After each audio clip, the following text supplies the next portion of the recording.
কয়েকটা আয়াত আমি তেলাওয়াত করি। সূরা হুজরাত হলো পরিবারের সূরা। যে সূরাগুলো আজকে যদি আমার দেশের প্রত্যেকটা পরিবারে যদি এটার প্র্যাকটিস থাকতো, কোনো বেয়াদব সন্তান এই জমিনে জন্ম নিত না। কিন্তু এই দেশে যত বেয়াদব হয় সব অসৎ নেতৃত্বের কারণে হয়। মুখে খারাপ কথা কারা শিখায়? দেখেন,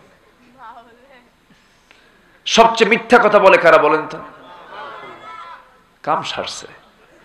সব তো শুধু এক গ্রুপকে দিচ্ছেন আপনারা। আজকে যদি প্রত্যেকটা পরিবারে যদি সূরা হুজরাত যদি তালিমে থাকতো, কোন সন্তান বেয়াদব হতো না। নাই তো। ঘুম থেকে উঠেই কেজি স্কুলে যায়। কি স্কুলে যায়? কেজির ওজন বেশি না শেরের ওজন বেশি? কেজির ওজন বেশি না? এই জন্য ওর বাচ্চার যে ওজন, ব্যাগের ওজন তার ডাবল।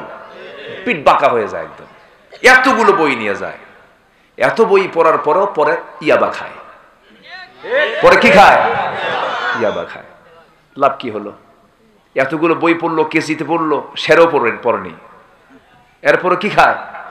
ইয়াবা খায়। এত বই পড়ার দরকার নাই। আল্লাহ বই দিয়েছেন একটা। কি নাম? কি নাম বলেন? ইন্নাহু লাকুরআনুন কারীম। এই সম্মানিত কোরআনটাকে আপনি পড়বেন, সন্তানের হাতে তুলে দিবেন। পাহারা দেওয়ার জন্য কাউকে লাগবে না, আপনার সন্তানকে কোরআন পাহারা দেবে। চোখ বন্ধ করে ছেলে মেয়ে আগে মাদ্রাসায় দিবেন। রাজি আছি তো? খুব স্লো উত্তর হলো মনে হয়। মনে মনে চিন্তা করতেছেন কি করে খাবে, এরকম চিন্তা করতেছেন নাকি? কি করে খাবে এই চিন্তা করলে আপনার ঈমান নাই। কি কথা বোঝা গেল? কি কি করে খাবে এই চিন্তা করলে আপনি দোষ দিলেন কাকে? কাকে দোষ দিলাম আমরা? খাওয়ানোর দায়িত্ব কার? আমিও তো তোমাদের দৃষ্টিতে আমি দোষী মানুষ, আমি ঈমান এনেছি। চুল পরিমাণ কোনো ভয় নাই, চুল পরিমাণ কোনো ডঙ্কা শঙ্কা নাই। অকুলু কাওলান সাদীদা, সোজা সাপটা বলে দিলেন যা হবে হবে। এক পর্যায়ে সুমাইয়াকে মারা শুরু করে দিল। এক পর্যায়ে একজন কাফের হাতের মধ্যে বর্ষা নিয়া তার কলিজা বরাবর মেরে দিল। বুক দিয়ে ঢুকে পিঠ দিয়ে বের হলো সুমাইয়া দুনিয়া থেকে বিদায় নিয়া। গোটা দুনিয়ার সমস্ত ইমানদার নারীদেরকে জানান দিচ্ছেন, ও দুনিয়ার ইমানদার নারীরা, আল্লাহর পথে ঈমান নিয়ে টিকে থাকতে গিয়ে এই জীবনটা এমন করে হাসি মুখে দিতে হয়। জোরে বলে সুবহানাল্লাহ। আমার ভাইরা, এমন একজন নারী হচ্ছেন আসিয়া। আল্লাহ তাআলা এই নারীর দৃষ্টান্ত সূরা তাহরিমের শেষের দিকে দিয়েছেন। তোমরা আসিয়ার মতো হও, তোমরা মারিয়ামের মতো হও, নূহের বউয়ের মতো হইও না, লূতের বউয়ের মতো হইও না। নবীর বউ হওয়ার পরও ঈমান নাই, নবীর বউ হওয়ার পরেও তোমরা লূত আলাইহিস সালামের বউয়ের মতো হইও না। তোমরা মারিয়ামের মতো হয়ে যাও। মারিয়াম খুব ধৈর্যশীলা নারী ছিলেন, তার মতো হও। এত গালিগালাজ শোনার পরও তার ঈমান আছে না গেছে? ঈমান ছিল। কি পরীক্ষা!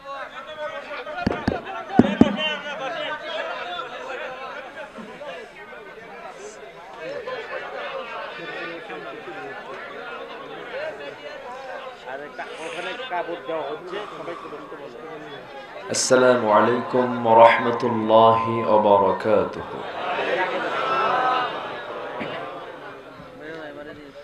আসসালামু আলাইকুম ওয়া রাহমাতুল্লাহি ওয়া বারাকাতুহু। إن الحمد لله الأكرم الذي خلق الإنسان وكرم وعلمه من البيان ما لم يعلم فسبحان الذي لا يحصى امتنانه باللسان ولا بالقلم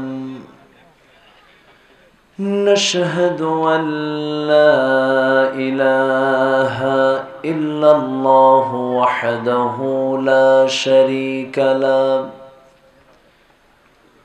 ونشهد أن سيدنا وحبيبنا ومولانا محمدا عبده ورسوله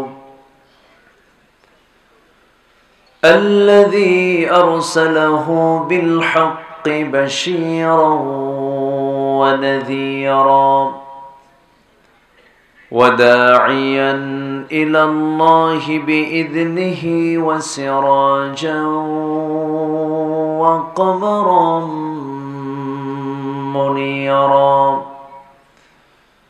فقد قال الله تعالى في كلامه المجيد وفرقانه الحميد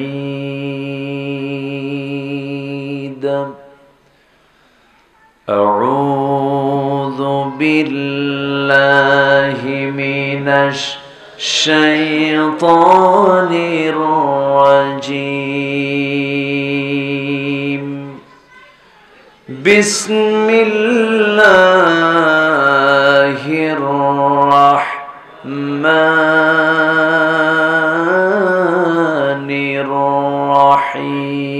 الرحيم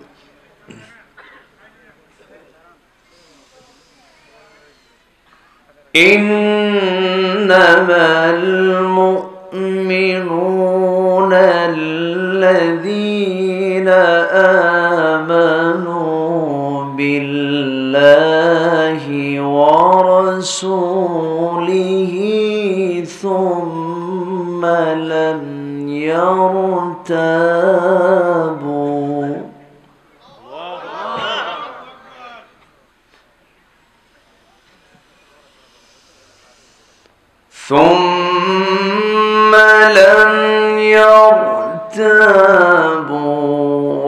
وجاهدوا بأموالهم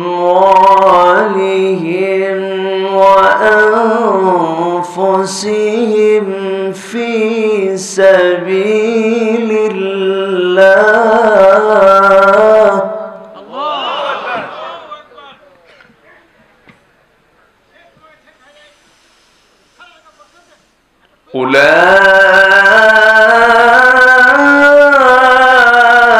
أولئك هم الصادقون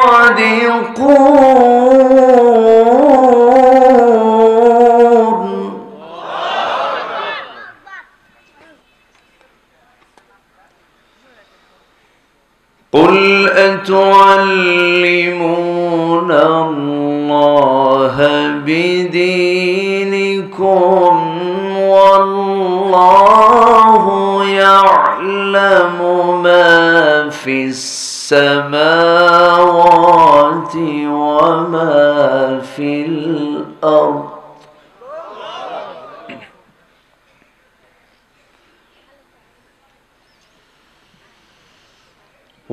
والله بكل شيء عليم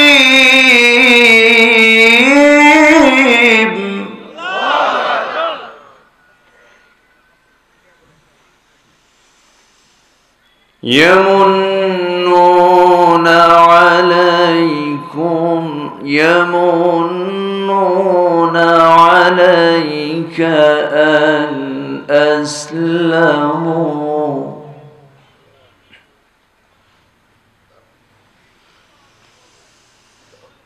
قل لا تمنوا علي إسلامكم بل الله يمن عليكم أن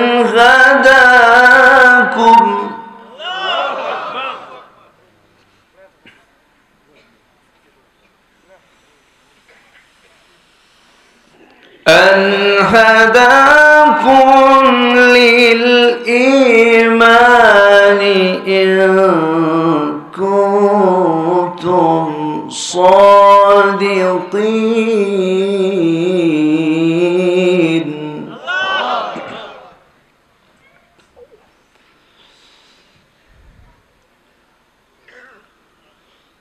إن الله يعلم غيب السماوات والأرض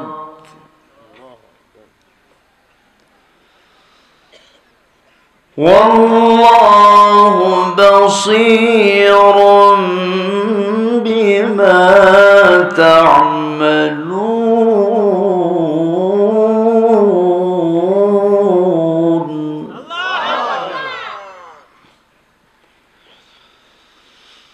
الله أكبر.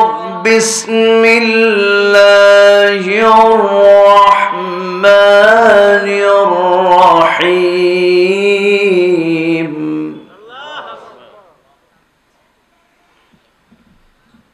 إن الله وملائكته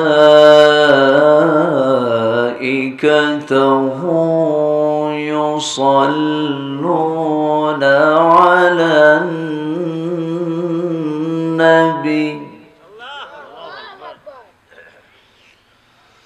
يا أيها الذين آمنوا صلوا عليه وسلموا تسليما. اللهم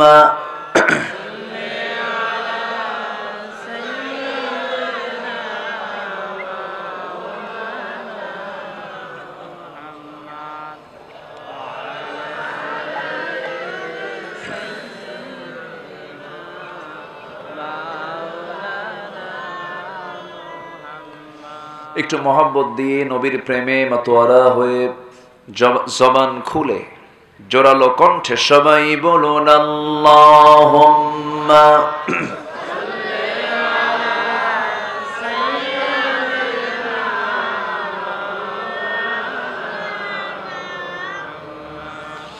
ওয়া আলা আলি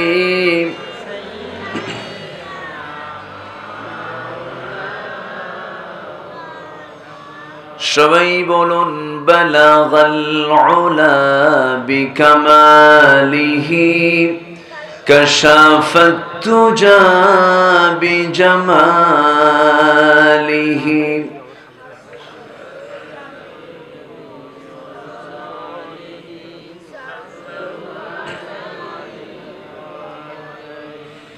সূরাতে ইউসুফ বিদারি حکمت لقمان امام قاری قرآن باری یہ دل سادمان ما بلغ العلا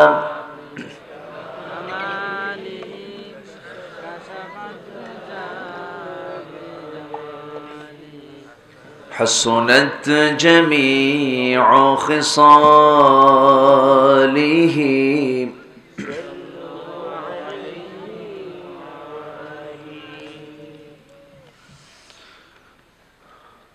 উত্তরবঙ্গের গেটওয়ে প্রবেশদ্বার বগুড়া জেলার শেরপুর উপজেলার শহরতলি খন্দকারটোলা উম্মে সালমা রাদিয়াল্লাহু তাআলা আনহা মহিলা মাদ্রাসা মাহফিল ইন্তেজামিয়া কমিটি কর্তৃক আয়োজিত শাহ বন্দেগী রহমতুল্লাহ আলাই ঈদগাহ মাঠে অনুষ্ঠিত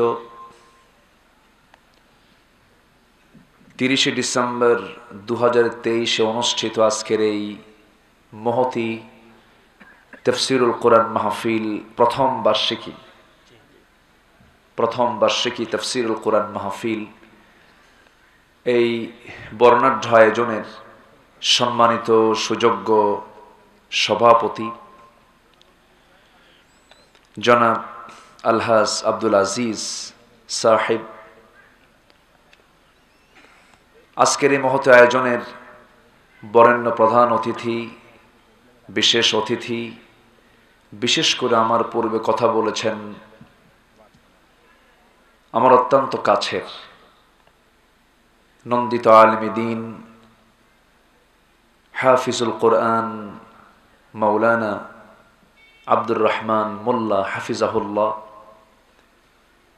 কথা বলেছেন দারুল উলুম মাদ্রাসাতুস সুফা মাদ্রাসার সম্মানিত মুহতামিম, আমার অত্যন্ত হৃদয়ের কাছের আমার জামাই হাফিজ মাওলানা মুফতি আব্দুল মতিন সিরাজি, উপস্থিত হযরত উলামায়ে কেরাম, বিশেষ করে আজকের মাহফিলের যিনি আরজ গোজার সার্বিক পৃষ্ঠপোষক, অত্র প্রতিষ্ঠানের সম্মানিত প্রতিষ্ঠাতা পরিচালক আমার শ্রদ্ধেয় বড় ভাই মাওলানা ইজাজউদ্দিন হাফিজাহুল্লাহ, উপস্থিত আজকের মাহফিলের প্রধান আকর্ষণ, যাদেরকে নিয়ে আজকের এই সাজানো গোছানো বর্ণাঢ্য একটা আয়োজন, কালেমার ঝান্ডাবাহী, তাওহীদের পতাকাবাহী, দ্বীন ইসলামের নরসারদুল বীর মুজাহিদ, প্রাণ প্রিয় সম্মানিত দ্বীনি ভাইরা, আড়ালে বসে আছেন শ্রদ্ধেয়া সম্মানিতা মা বোনেরা। আলোচনার সূচনায় আনুষ্ঠানিকতার মধ্য দিয়ে আমার পক্ষ থেকে আবারও দিল খোলা সালাম, আসসালামু আলাইকুম ওয়া রাহমাতুল্লাহি ওয়া বারাকাতুহু। সবাই কেমন আছেন?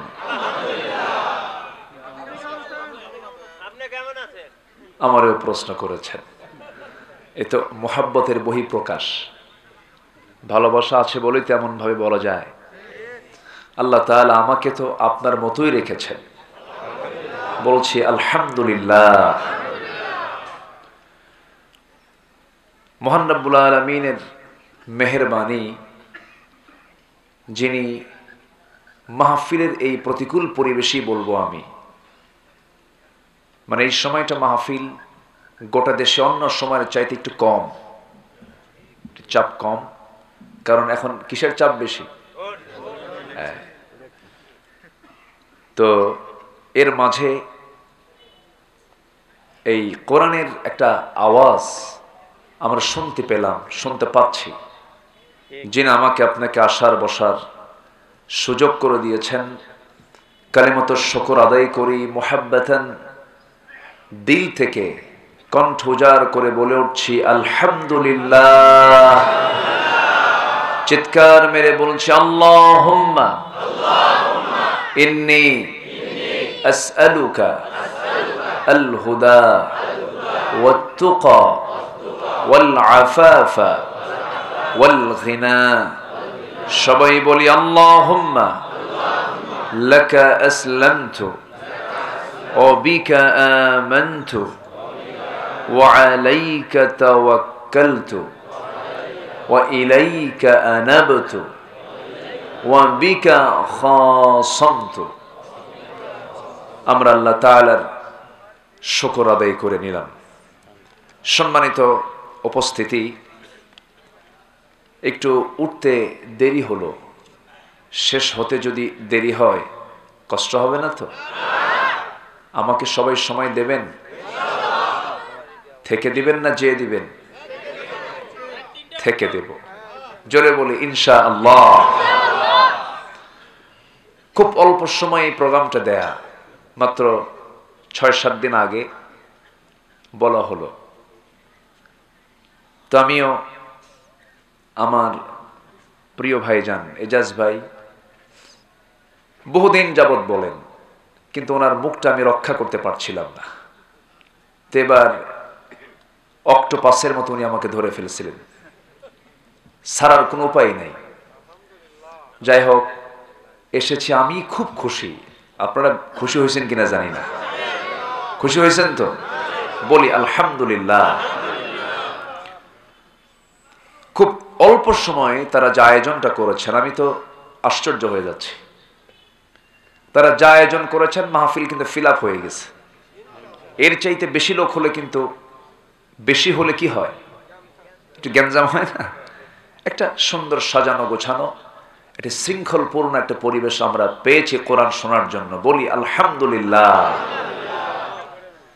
সম্মানিত ভাইয়েরা, আসুন, ভূমিকায় বেশি নয়, মূল আলোচনার দিকে আস্তে আস্তে আমরা চলে যাচ্ছি। ইতিপূর্বে আমার আলোচনার পূর্বে আমাদের শেরপুর শাহী জামে মসজিদের সম্মানিত খতিব মহোদয়, আমার অনুজ মুহতারাম মুফতি আব্দুল আউয়াল শেরপুরি হাফিজাহুল্লাহ, তিনিও খুব দামি দামি কথা বলেছেন।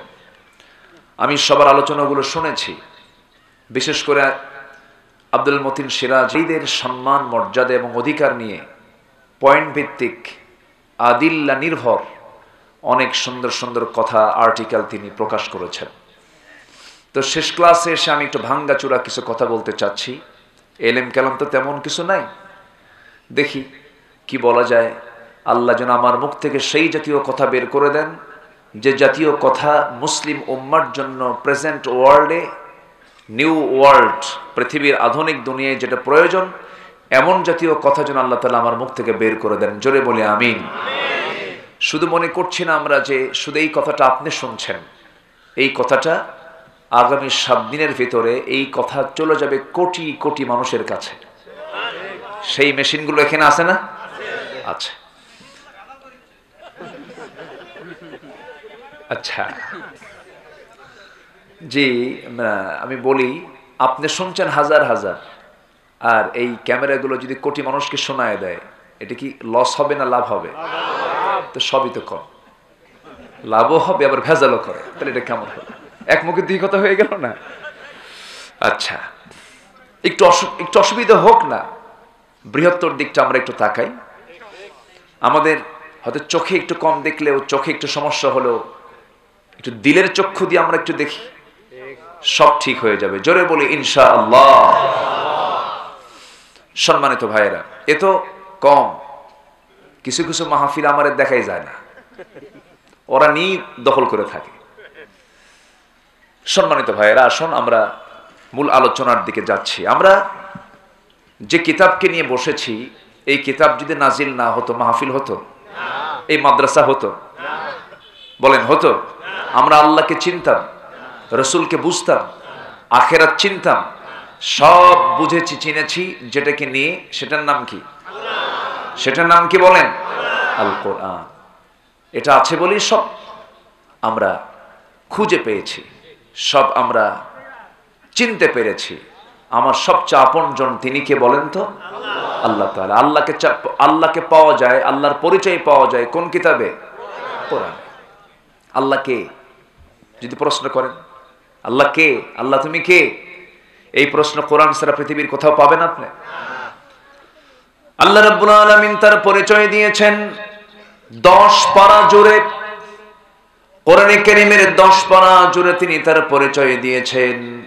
একটা শ্রেষ্ঠ আয়াত আছে কোরআনে কারীমের মধ্যে, আল্লাহ রাব্বুল আলামিন 9টা বাক্যের সমন্বয়ে তিনি তার পরিচয়টা পরিপূর্ণ দিয়েছেন। যারা পারেন সুন্দর ঠোঁট মিলিয়ে বলুন, আল্লাহু লা ইলাহা ইল্লা হুয়াল হাইয়ুল কাইয়্যুম লা তা'খুযুহু সিনাতুন ওয়ালা নাওম লাহু মা ফিস সামাওয়াতি ওয়া মা ফিল আরদ মান যাল্লাযী ইয়াশফা'ু 'ইনদাহু ইল্লা বিইذনিহি يعلم ما بين أيديهم وما خلفهم ولا يحيطون بشيء من علمه إلا بما شاء وسع كرسيه السماوات والأرض ولا يؤوده حفظهما وهو العلي العظيم জোরে বলুন আল্লাহু আকবার। কার পরিচয় পাওয়া যায়? আল্লাহর। আল্লাহ ঘুমান? আল্লাহ ঘুমান? তাহলে পৃথিবীতে যত কিছু আছে সব ঘুমায়, ঘুমান না তিনি কে? আমার আল্লাহর আরেকটা পরিচয় ছোট্ট সূরার মধ্যে পাওয়া যায়, পরিপূর্ণ পরিচয়। যারা পারেন ঠোঁট মিলিয়ে বলুন, কুল হুয়াল্লাহু আহাদ আল্লাহুস সামাদ লাম ইয়ালিদ ওয়া লাম ইউলাদ ওয়া লাম ইয়াকুল লাহু কুফুয়ান আহাদ। সূরার নাম কি বলুন? অনেকে ইখলাস পারে না, কিন্তু কুলহু পারে, আছে না? সূরা ফাতিহা পারে না কিন্তু আলহামদু পারে। এই সূরা ইখলাসটা এমন একটা দামি সূরা, সহিহ হাদিসের বর্ণনা, যদি কোনো বান্দা ঘুমানোর পূর্বে যদি সূরা ইখলাস একবার না দুবার না 3টি বার যদি পড়ে যদি ঘুমিয়ে পড়ে, মহান রব্বুল আলামিন তার আমলনামায় গোটা কোরআন খতমের সমান সওয়াব তার আমলনামায় দিয়ে দেন। কেন? পরিচয় কার? আল্লাহর পরিচয়। তাওহীদকে নিয়ে আল্লাহ রাব্বুল আলামিন কোরআনে কারীমের 1/3 কথা বলেছেন। কারণ আল্লাহকে না চিনলে না বুঝলে তার সঙ্গে মহব্বতটা হবে কেমনে? সবার আগে মহব্বত তৈরি করব আমরা কার সাথে? ওয়াল্লাযীনা আমানু আশাদ্দু হুব্বান লিল্লাহ। ঈমানদাররা সবচেয়ে বেশি মহব্বত রাখে কার সাথে? আল্লাহ আমার দূরে না কাছে? অনেকে চিন্তায় পড়ে গেছে, আল্লাহ আমার দূরে না কাছে? একটু কাছে না খুব কাছে? আল্লাহ রাব্বুল আলামিন বলেন ওয়া নাহনু আকরাবু ইলাইহি মিন হাবলিল ওয়ারিদ। বান্দা আমি তোর স্কন্দ শিরার চেয়েও নিকটে থেকে যাই। আমি তো তোর সেই রব ওয়া ইয়ালামু খাইনাতাল আ'য়ুনি ওয়া মা তুখফিস সুদূর। তোমার চক্ষু কি খেয়ানত করে, তোমার অন্তরে তুমি কি দানা বেঁধেছো, কি চিন্তা করছো, কি আড়াল করে রেখেছো, পৃথিবীর কেউ জানে না, কিন্তু আমি আল্লাহ আমি জেনে যাই। জোরে বলি সুবহানাল্লাহ। আমার আল্লাহকে ফাঁকি দেওয়া যাবে না। যে আল্লাহকে ফাঁকি দিতে চাই সেই তো ফাঁকির মধ্যে পড়ে যাবে। সবচেয়ে বড় আমার কাজের, সমস্ত কাজের বড় রাজ সাক্ষী তিনি কে? আসতে বলবেন না, তিনি কে? আলোর সাক্ষী কে? আধারের সাক্ষী কে? প্রকাশের সাক্ষী কে? গোপনের সাক্ষী কে? হুয়াল আউয়ালু ওয়াল আখিরু ওয়াল যাহিরু ওয়াল বাতিন ওয়া হুয়া বিকুল্লি শাইইন আলিম। তিনি প্রথম, তিনি শেষ, তিনি প্রকাশ্য, তিনি গোপন। সকল ক্ষমতা একমাত্র কার? আসতে বলবেন না, কার? রাজত্ব মূলত কার? চেয়ার মূলত কার? কিন্তু মানুষ তো চেয়ারম্যান, ঠিক আছে না? মানুষকে কি বলে? কিন্তু চেয়ার তো কারো নয়, মূলত আয়াতুল কুরসি। আয়াতুল কুরসি, চেয়ার তো মূলত কোনো বান্দার নয়। কিন্তু আজকে বান্দা অহংকার করে চেয়ার পাইলে পর অহংকার করে বসে, চেয়ার পাইছি খায়া ফেলাবো। আছে না, আছে না, আছে না? চেয়ার তো কোনো বান্দার নয়, রাজত্ব কোনো বান্দার নয়। আল্লাহ নিজেই পরিচয় দিচ্ছেন, তিনি তার পরিচয় তিনি আড়াল করেন নাই, প্রকাশ করছেন। এক জায়গায় বলছেন তাবারাকাল্লাযী বিয়াদিহিল মুলকু ওয়া হুয়া আলা কুল্লি শাইইন কাদির। গোটা পৃথিবীর রাজত্ব কার হাতে বলেন? কার হাতে? সূরা মুলক, সূরা মুলক। মুলক মানে কি? রাজত্ব। রাজত্ব হচ্ছে কার? আর এখন দাপট দেখায় কারা? হ্যাঁ, আল্লাহ বলে আমি হলাম রাজার রাজা, আমি হলাম সুপ্রিম পাওয়ার, আমার উপরে কেউ নাই। কিন্তু সিয়ার পায়া সব ভুলে যায়। আমি কি ভুল বলতেছি? ভুল বলতেছি? একবার পাইলে সুপারগুলো আটা দিয়া বসে, ছাড়াছাড়ি নাই। আছে না? যদি আমি বলি গোটা দুনিয়াতে 2 শতাধিক রাষ্ট্র আছে, এই 2 শতাধিক রাষ্ট্রের ভিতরে প্রত্যেকটা রাষ্ট্রে যত ক্রাইসিস আছে এর মধ্যে সবচেয়ে বড় ক্রাইসিস হলো গদি সমস্যা। আমেরিকায় সমস্যা আছে না নাই? ইংল্যান্ডের সমস্যা আছে না নাই? মায়ানমারের সমস্যা আছে না নাই? রাশিয়াতে সমস্যা আছে না নাই? ভারতের সমস্যা আছে না নাই? বাংলাদেশের নাই? আছে, সমস্যা আছে। কোরআনে মনে হয় কোনো সমাধান নাই? আছে, সমাধান আছে। আচ্ছা, উচিত কথায় বন্ধু বাজার, গরম ভাতে বিলাই বাজার। কিন্তু কথা তো বলতেই হয়, কথা না বললে কি উপায় আছে? আসতে বলবেন না উপায় আছে? একটু হক কথা বলতে হবে, সোজা কথা বলতে হবে।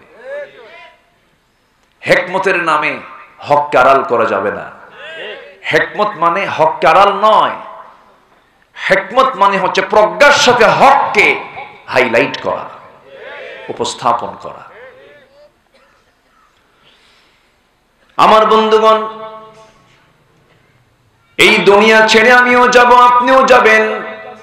রাজত্ব কারো টিকবে না, সব রাজত্ব একদিন শেষ হয়ে যাবে।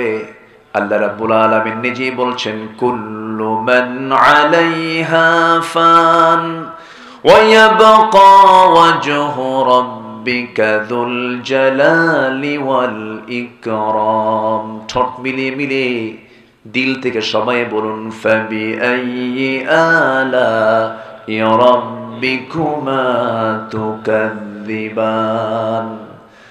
দুনিয়ার সব কিছু ফানা ফানা হয়ে যাবে, টুকরো টুকরো হয়ে যাবে, ডিস্ট্রয় হয়ে যাবে। কেবলমাত্র শুধুমাত্র একমাত্র ঠিক থেকে যাবেন তিনি আমার কে। অতএব ধর্ণা যদি দিতেই হয়, ধর্ণা দেব কার কাছে? নেতা আজকে আছে নেতা, কালকে নেতা নাও থাকতে পারে। আজকে আমি যাকে ধরলাম সে কালকে নাও থাকতে পারে। সেও মানুষ, আমিও মানুষ। সেও মরে যাবে, আমিও মরে যাব। কিন্তু যিনি মরবেন না, যিনি বেঁচে থাকবেন, তিনি আমার কে বলেন? সে আল্লাহর কাছে আমরা ধরনা দেব জীবনের এক জায়গায় না সব জায়গায়? সব জায়গায়। আল্লাহকে আমরা সব জায়গায় ধরনা দেব, আল্লাহকে ধরবো আমরা। আল্লাহকে ছাড়া কোনো উপায় নাই, কোনো গতি নাই। কারণ এই দুনিয়াতে যখন আসি নাই, ছিলাম কার কাছে? আসতে বলবেন না কার কাছে? মার পেটের মধ্যে ছিলাম কয় মাস? বলেন কয় মাস? খাওয়াইছেন কে? কি দিয়া খাওয়াইছেন? মুখ দিয়া? কি সিস্টেম দেখেন, পায়খানা করছিলাম না। নাস্তিকরা কয়, হুজুররা ওয়াজ করে জান্নাতের মধ্যে নাকি কোনো পায়খানা নাই, ঘুম নাই। হুজুরদের কি মাথা খারাপ নাকি? বলে বেকুব, তুই যে মার পেটে 9 মাস ছিলে, পায়খানা করলে কোন দিন? কথা বোঝেন নাই? আমার বন্ধুগণ, জান্নাত পেয়ে যদি বাথরুমে খুঁজি, জান্নাতে ঢুকে যদি ঘুমাই, এটা তো আমার জন্য লস। ঘুমটা লস না কোন? জান্নাতে গিয়েও যদি ঘুমাই, ঘুমন্ত মানুষ তো কিছুই বলতে পারে না, এটা একটা লস প্রজেক্ট। আল্লাহ জান্নাতের মধ্যে কোনো ঘুম রাখবেন না, জান্নাতে কোনো টয়লেট করতে হবে না, সেখানে কোনো বাথরুম থাকবে না, পেশাব পায়খানা থাকবে না। বহুদিন পর পর জান্নাতি মানুষগুলো একটা ঢেকুস মারবে, সব হজম হয়ে যাবে। জোরে বলি সুবহানাল্লাহ। সেই জান্নাত নেবেন না? নামাজ না পড়া? হ্যাঁ, নামাজ পড়ে না? না পড়ে? নামাজ পড়ে। ভণ্ড মাজারে যাওয়া যাবে না, ভণ্ড পীরের মুরিদ হওয়া যাবে না। যে জায়গায় গেলে নামাজ নাই, সেই জায়গায় আমরা যাব? আমরা যাব না। এমনও দরবার কিন্তু আমার দেশে আছে, নামাজ লাগে না। আছে না? আছে। হ্যাঁ, আমি জানি তো, আমাকে বলতে হবে না, এ তো আমার এলাকা। তো আমার জন্ম এই থানায়। আল্লাহ তাআলা, আমি আপনাদের দোয়ায় আমার এই আওয়াজ, আমার এই কণ্ঠের আওয়াজ গোটা পৃথিবীর এমন কোন দেশ নাই যে দেশে পৌঁছে নাই। এটা আল্লাহর মেহেরবানি, আপনাদের দোয়া। বলি আলহামদুলিল্লাহ। সেদিন এক বেচারি বলে, হুজুর আমি এক ভণ্ডের মুরিদ ছিলাম। ও বলতেছে, হুজুর আমি খুব তাকে মানতাম, করতাম। আপনার ওয়াজ শুনলাম, শোনার পরে যখন নিশ্চিত হলাম যে কেউ আমাকে নাজাত দিতে পারবে না। কে ছাড়া? কে ছাড়া? আল্লাহ ছাড়া। সব বাদ দিয়ে দিচ্ছি। আমার নবীজি নিজেও বলছেন লাইয়ান জুহাদুকুম বিআমালিহি, তোমাদের কেউ তার আমল দিয়ে নাজাত পাবে না। ক্বালু আনতা, সব সাহাবীরা বললেন হে রাসূল আপনিও? কে? আমিও নাজাত পাবো না যদি আল্লাহ তাআলা আমাকে রহমতে ধন্য না করেন। তবে আল্লাহ তাআলা আমাকে রহমতের চাদর দিয়ে আবৃত করবেন। জোরে করেন সুবহানাল্লাহ। যেখানে আমার রাসূল এই কথা বলছেন সেখানে এরা জান্নাত টিকিট দিয়ে দেয়। আপনি তো জান্নাতি। আছে না এরকম কথা? আসতে বলবেন না, আছে না? নাই? আচ্ছা, সম্মানিত ভাইয়েরা, আমার কথার মধ্যে একটু রসকস কম, একটু মিষ্টতা কম, একটু কষ্ট করে শুনতে হবে কিন্তু, ইনশাআল্লাহ। ইনশাআল্লাহ। আবার আমাদেরকে বলে তোমরা কোরআন বোঝো হলো 30 পারা, আমাদের কোরআন তো 90 পারা। দেখছেন ওদের ওদের ওদের কোরআন নাকি 90 পারা। কি কি আছে? একটার মধ্যে গাঁজা খাওয়া আছে, আছে কিনা বলেন? আছে না নাই? খাজা দিল কর তাজা, ইসমে জালাল গাজাল কোন কি খাওয়া হালাল। আছে না এরকম? আছে না? আছে না? আছে না? এগুলো সব ভণ্ডামি দূর হবে 1.5 হাত লাঠি। কয় হাত লাঠি বলেন? 1.5 হাত। এর চেয়ে বড় ঔষধ নাই। এটা খুব কঠিন সিরিয়াস জিনিস। হ্যাঁ, মানের উপরে ঔষধ নাই। লা তারফা আসাকান আহলিক, লাঠি সরানো যাবে না। মুসার লাঠি নিতে হবে ফেরাউনকে দমন করার জন্য, ঠিক কি না? নবীরা শুধু হাতে তসবিহ নেননি, নবীরা হাতের ভিতরে লাঠি নিয়েছেন বাতিলকে মোকাবেলা করার জন্য। মুসলমান সম্মানিত ভাইয়েরা, বহু কথা কিন্তু উঠতে দেরি করে ফেলছি। আসছে কিন্তু বহু আগে। আচ্ছা,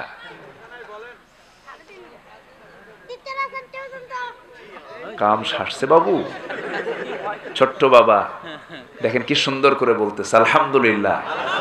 দেখেন কিছু কিছু বাচ্চা আছে কিন্তু যদিও বয়স 7 বছর কিন্তু বুদ্ধি 70 বছর আছে, কিন্তু আছে না? কি সুন্দর তার আইকিউ দেখেন, একদম পিনপতন নীরব হয়ে একদম মানে ডাহুক চোখ নিয়ে আমার দিকে তাকিয়ে আছে। আলহামদুলিল্লাহ। আমার নবীর দরবার, আমার নবীর বৈঠকও শিশু দিয়ে ভরা ছিল। বলি আলহামদুলিল্লাহ। আমার আপনার দোয়া মিস হবে, কিন্তু ওর দোয়া মিস আছে কোন? তো এরা ফেরেশতা, এদেরকে ধমক দিয়ে মসজিদ থেকে বের করে দেয় কিছু বুড়া আছে। আছে না এরকম? আছে না কিছু? এটা কিন্তু ভুল কথা, ভুল সিদ্ধান্ত এটা। শিশুরা ওদের জন্য কোনো মানে কি বলে কোনো আইন নাই ওদের জন্য, কোনো সিকিউরিটি নাই ওদের। একদম যেখানে ইচ্ছা সেখানে ঢুকবে ওরা। ইমামের সামনে যে করে থাকবে তাও সমস্যা নাই। ওদের জন্য গোটা মসজিদ ফাঁকা, ওদের জন্য কোনো কাতারের কোনো কিছু নাই। ওরা যেখানে ইচ্ছা সেখানে পড়বে নামাজ। আলহামদুলিল্লাহ বলে।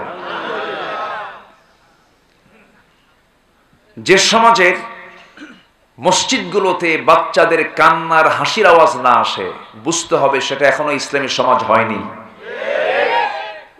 বাচ্চাদের হাতে মোবাইল দিবেন নাই, মসজিদে পাঠাবেন। হ্যাঁ, মসজিদে পাঠান। ওদের নামাজ পড়া দেখেন না শুক্রবারে একজন সেজদা দেয়, পিছন দিয়ে আরেকজন গুতা মারে, এটাই ওদের নামাজ। ধমক দেওয়া যাবে না, এটাই ওদের নামাজ।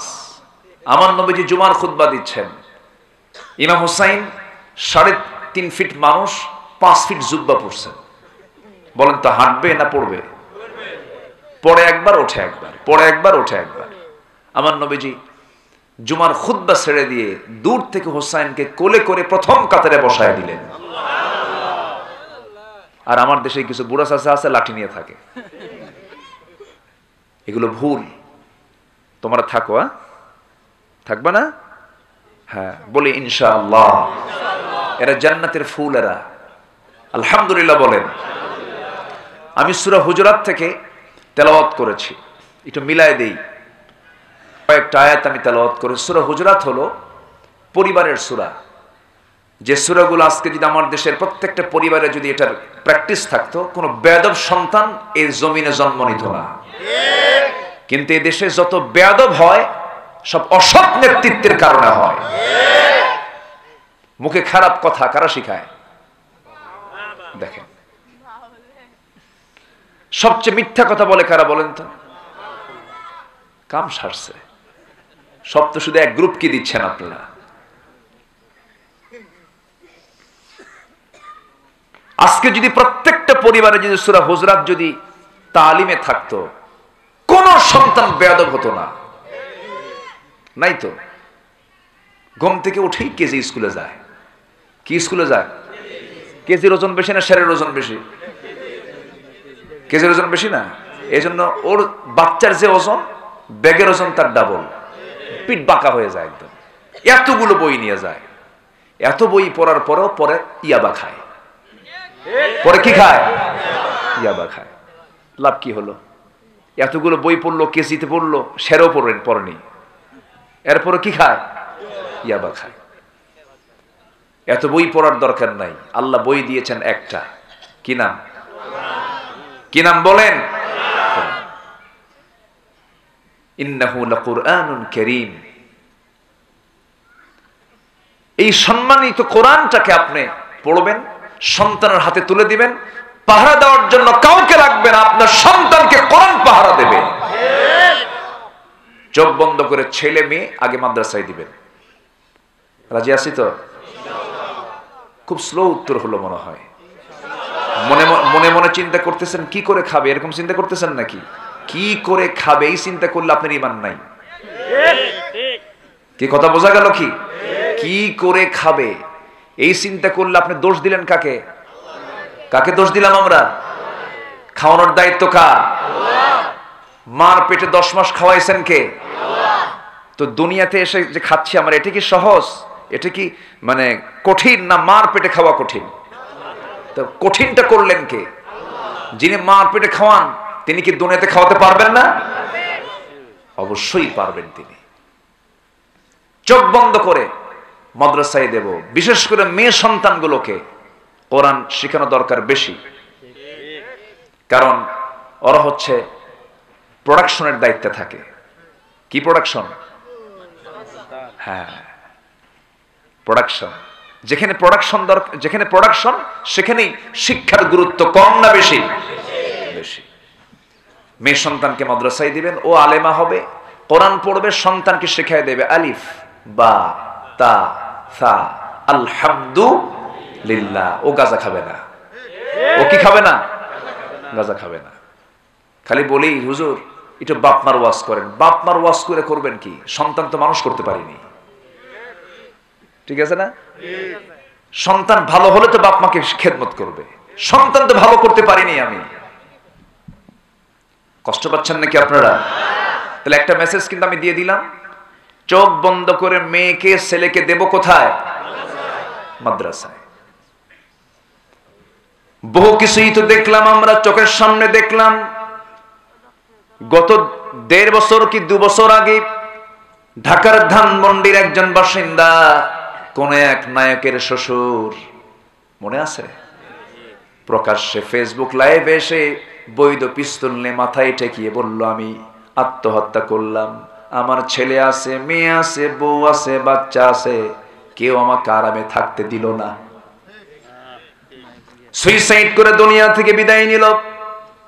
ধানমন্ডির বাসিন্দা, কোনো ফকিরের বাচ্চা নয়, কোটি কোটি টাকার মালিক, বউ আছে, টাকা আছে, পয়সা আছে, কিন্তু সুখ নাই। সুইসাইড হয়ে দুনিয়া থেকে বিদায় নিল। সবই ছিল, কিন্তু পরিবারের ছিল না। কিসের শিক্ষা? কিসের শিক্ষা? কোরআনের শিক্ষা। এটা শান্তির জায়গা। এটা কিসের জায়গা বলেন? শান্তি। যখন খুব খারাপ লাগবে কোরআন তেলাওয়াত করবেন, মন চাঙ্গা হয়ে যাবে। মন চাঙ্গা হয়ে যাবে। কোরআনটা সহি করে যারা পড়তে পারে না তারা বড় বড় কপাল। দুঃখ লাগে আমার দেশের সিলেবাসগুলোতে কোরআন শিক্ষাকে বাধ্যতামূলক করা হয়নি। যদি এমনটা হতো, প্রত্যেক শিক্ষার্থী যে কোনো ভাই বা বোর্ডে যখন অংশগ্রহণ করবে, তার নাম যদি আব্দুর রহমান হয়, আব্দুল মালিক হয়, তাকে প্রশ্ন করা হবে কোরআন থেকে এক লাইন তেলাওয়াত কর, এটা সূরা তেলাওয়াত কর। কোরআন সহি না হলে তাকে ইন্টারভিউ, তাকে ভাইবা বোর্ডে তাকে 5 নাম্বার দেওয়া হবে না। এমন করে যদি বাধ্যতামূলক করে দেওয়া হতো, আমার দেশে কোনো মুসলমান কি কোরআন সহি করে না পড়ে থাকতে পারত? হ্যাঁ, বিসিএস ক্যাডার হচ্ছে, ফার্স্ট ক্লাস গেজেট কর্মকর্তা হচ্ছে, ইউনিভার্সিটির লেকচারার হচ্ছে, প্রফেসর হচ্ছে, নামাজ পড়াতে পারে না। যে নামাজ পড়াতে পারে না তার নামাজও হয় না। কি কথা কি বোঝা গেল? যে নামাজ পড়াতে পারে সেই প্রকৃত নামাজি। যে নামাজ পড়তে পারে সে নামাজ পড়াতেও পারে। আমার কথা কি বোঝা আসতেছে ভাই? যে নামাজ পড়তে পারে সে নামাজ পড়াতেও পারে। যে নামাজ পড়াতে পারে না সে নামাজ নিজেও পড়তে পারে না। আমার কথা বোঝা গেল? মুসল্লি সেই প্রকৃত মুসল্লি যে মুসল্লি নামাজ পড়তেও পারে পড়াতেও পারে। বুকটা ফেটে যায়। পার্লামেন্টে কোরআন তেলাওয়াতের অধিবেশন শুরু হয়, কি বলে, পার্লামেন্টের অধিবেশন শুরু হয় কোরআন তেলাওয়াত দিয়ে। তো কারি সাহেব যায়নি, একদিন দেরি হয়ে গেছে, অধিবেশন শুরু হবে। স্পিকার মহোদয় বলছে একজন তেলাওয়াত করেন। এক পার্লামেন্টের কে তেলাওয়াত করতে দিছে, তেলাওয়াত করতেছে, কিল হি আল্লাহ, শয়তান কয় তোর আমার তেলাওয়াত ভালো আছে। আর এই বেকুবগুলো যারা কোরআন পড়ে না, হাদিস পারে না, এরা আবার বলে হুজুররা কি জানে। আছে না এরকম? আছে না? বেদবির তো একটা মাত্রা আছে, বেদবির তো একটা মাত্রা আছে। আলেমদেরকে নিয়ে যারা কটূক্তি করেন, আলেমদেরকে যারা দেখলে যাদের গায়ে চুলকানি খাউজানি শুরু হয়, আলেমদেরকে নিয়ে যারা হেয় প্রতিপন্ন করেন, আমি তো মনে করি তাদের জন্মের মধ্যে কোনো সমস্যা আছে। আমার ধারণা এটা। কারণ একজন হক্কানি আলেমের মর্যাদা হলো আমার নবীজির কথা, আমার ওয়ারিস কেউ না, আমার ওয়ারিস হচ্ছে আলেম উলামা। আবার ওরা বলে আমরাও তো কোরআন পড়ি, আমরাও তো কোরআন বুঝি। ওরা কোরআন বুঝো ওই কানার মতো। এক কানা গেছে মসজিদে নামাজ পড়তে, মাগরিবের আজান দেয়নি, তো কানা ইমামের সঙ্গে কথা বলতে বলতে হঠাৎ করে বাকবিতণ্ডা শুরু হয়ে গেছে, চরম ঝগড়া। মাগরিবের আজান শেষ, নামাজ শুরু, ইমাম নামাজে দাঁড়ায় গেছে, অন্ধ লোকটা নামাজে দাঁড়ায় গেছে। সূরা ফাতিহার পরে এমন একটা আয়াত বলছে যে আয়াতের অংশ হলো ওয়া কানা মিনাল কাফিরিন।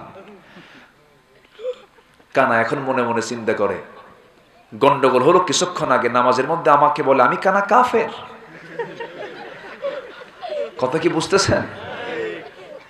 মানে প্রচন্ড রাগে রেগে গেছে, খেপে গেছে, কিছু বলে নাই, চলে গেছে বাড়িতে। দ্বিতীয় দিন সন্ধ্যায় আবার মাগরিবের নামাজ পড়তে আসছে। জাস্ট রূপক অর্থে কথাটা বলছি। যথারীতি ইমাম নামাজে দাঁড়াইছে, অন্ধ লোকটাও নামাজে দাঁড়াইছে। এদিকে ইমাম যিনি, তার একটা পা আবার খাটো, ন্যাংরা সাইজের। তো ইমাম আগের সন্ধ্যায় যে সূরা বলছিল, এই সন্ধ্যায় সেই সূরা দিয়ে শুরু করছে। পছন্দের সূরা থাকে তো, পছন্দের আয়াত থাকে তো। যখন আবার সে শুনতে পাইছে ইমাম বলতেছে ওয়া কানা মিনাল কাফিরিন, পিছন থেকে কানা আর নিজেকে নিয়ন্ত্রণ করতে না পেরে নামাজের মধ্যে উল্টা লোকমা ও ল্যাংড়ানা মিনাল ফাসিকিন।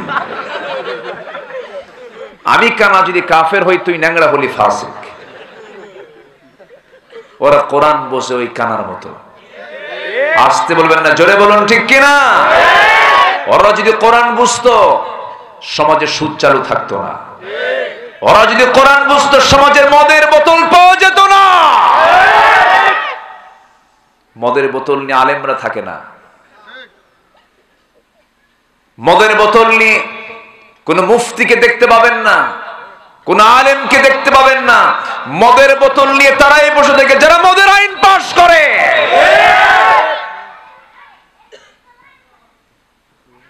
মদ খাওয়া কি? আরো জোরে, আরো জোরে। এই বিধান কার? যদি কেউ বলে আপনি এই জাতীয় কথা বলতে পারবেন না, আমি বলি তাহলে আপনি এই আয়াতটা কেটে দেন। কোরআন আয়াত আছে না নেই বলেন? যদি পারো কেটে দাও। বুকটা ফেটে যায়। অনেক নামাজি জাহান্নামে যাবে। অনেক নামাজি জাহান্নামে যাবে না, শুধু কোরআনকে পুরোপুরি না মানার কারণে। কোরআনকে পুরোপুরি মানে না এমন জাতীয় মুসলমান নামাজি আমার দেশে আছে না নাই? আচ্ছা, এই জন্য আল্লাহ রাব্বুল আলামিন সূরা হুজরাতের 15 নম্বর আয়াতে বলছেন, প্রকৃত সত্যবাদী যদি তুমি হতে চাও আমার কাছ থেকে সাজেশনটা নিয়ে নাও। প্রকৃত মুমিন যদি হতে চাও আমার কাছ থেকে সাজেশনটা নিয়ে নাও। আল্লাহ বলছেন, তোমরা যদি দুইটা কাজ করে আসতে পারো, দুইটা গুণ যদি অর্জন করতে পারো, আমি আল্লাহ রাব্বুল আলামিন আমার দফতর থেকে তোমাকে চারিত্রিক সনদ দিয়ে দেব। জোরে বলি সুবহানাল্লাহ। আমরা সনদ নেব কার কাছে? সার্টিফিকেট নেব কার কাছে? আমার দেশের ইউনিয়ন পরিষদেও সার্টিফিকেট দেয় না, চারিত্রিক সনদ দেয় না। গাঁজা খায় ও সার্টিফিকেট পায়, গাঁজা খায় ও সার্টিফিকেট পায়। কিন্তু আমার আল্লাহর দফতর থেকে যে সার্টিফিকেট দেওয়া হবে, এটা কি নকল না আসল? নকল না আসল? সে আসল সার্টিফিকেট যদি আমরা নিতে চাই, আমরা দুটো কাজ আজকে শিখে যাব। রাজি আছি না ইনশাআল্লাহ? এই যে একটা লোক ওঠে, কি সমস্যা? আচ্ছা, আসবে ইনশাআল্লাহ, আবার আসবে। আমি একটু বলে ফেললাম কেন, যেন অন্য কেউ না ওঠে। মানে 11টার পরে একটু এই ওঠা শুরু হয়, তাই না? 9টা উঠলে ভালো হয়। মাহফিলের মূল যৌবন হলো 9টা, 11টা কোনো ঝামেলা থাকে না। আর আমাদেরকে ম্যাক্সিমাম মাহফিলগুলোতে এমন সময় উঠায় দেয়, লেখা থাকে প্রধান বক্তা, হয়ে যায় শেষ বক্তা, তাই না? একই সমস্যাটা হয় আমার দেশে। তাও তো এখানে আগে উঠছি। ময়মনসিংহে একটা মাহফিল গত বছর, আমি 9টায় মাহফিলে গেলাম। মাহফিল প্রাঙ্গণে গিয়ে বসলাম, বললো হুজুর খাওয়া দাওয়া করেন। বালিশ দিলাম, কম্বল দিলাম, ঘুমান। তো বললাম উঠবো কখন? গতবার প্রধান বক্তাকে যে সময় উঠাইছিলাম তার 1 ঘন্টা আগে আপনাকে এবার উঠাবো। তো আমাকে 2:30টার দিকে ডাক দিয়ে বলে, হুজুর উজু করেন। উজু করলাম। মঞ্চের দিকে 3টার দিকে উঠলাম, মঞ্চে উঠলাম। হুজুর গতবার প্রধান বক্তা উঠছিল 4টায়, আপনি এবার 3টায়। কি কথা কি বোঝা গেল? তার চেয়ে আমরা অনেক ভালো আছি না এখানে? বলি আলহামদুলিল্লাহ। সার্টিফিকেট নেব কার কাছে? কয়টা কাজ করে? 2টা কাজ করে, মনে রাখবেন। আর সূরা হুজরাতের মধ্যে আল্লাহ তাআলা 10টা হুকুম দিয়েছেন। যদি সময় থাকে এটাও আমরা কভার করব আজকে। সূরাটা তাহলে কভার হয়ে যাবে। জোরে বলি ইনশাআল্লাহ।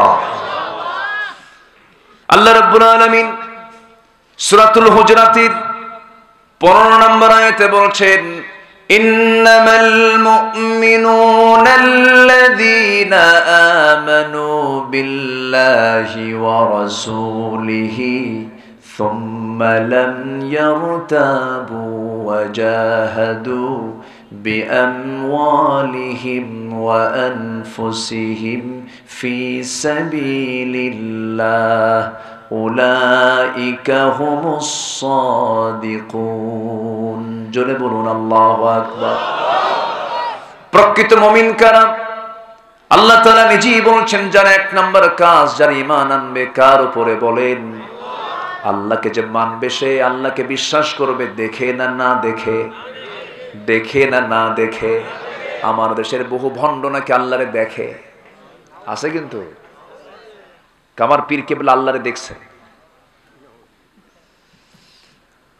এই দুনিয়াতে আল্লাহকে যদি দেখাই যেত, একজন পয়গম্বরের চেষ্টা করেও দেখতে পান নাই, তিনি তো অবশ্যই দেখতে পেতেন। সেই পয়গম্বরের নামটা কি বলেন? মুসা আলাইহিস সালাতু ওয়াস সালাম একদিন আল্লাহকে বলছেন, আল্লাহ সারা জীবন অডিও কল দিলাম, আজকে ভিডিও কল দেব। কি কল দেব? Video call. আছে না মোবাইলে? আছে না? আল্লাহ তোমার সঙ্গে সারা জীবন অডিও কলে কথা বললাম, কথা বলতে বলতে আল্লাহ আমার লোভ হয়ে গেছে, তোমাকে একটু দেখতে চাই, ভিডিও কল দেব।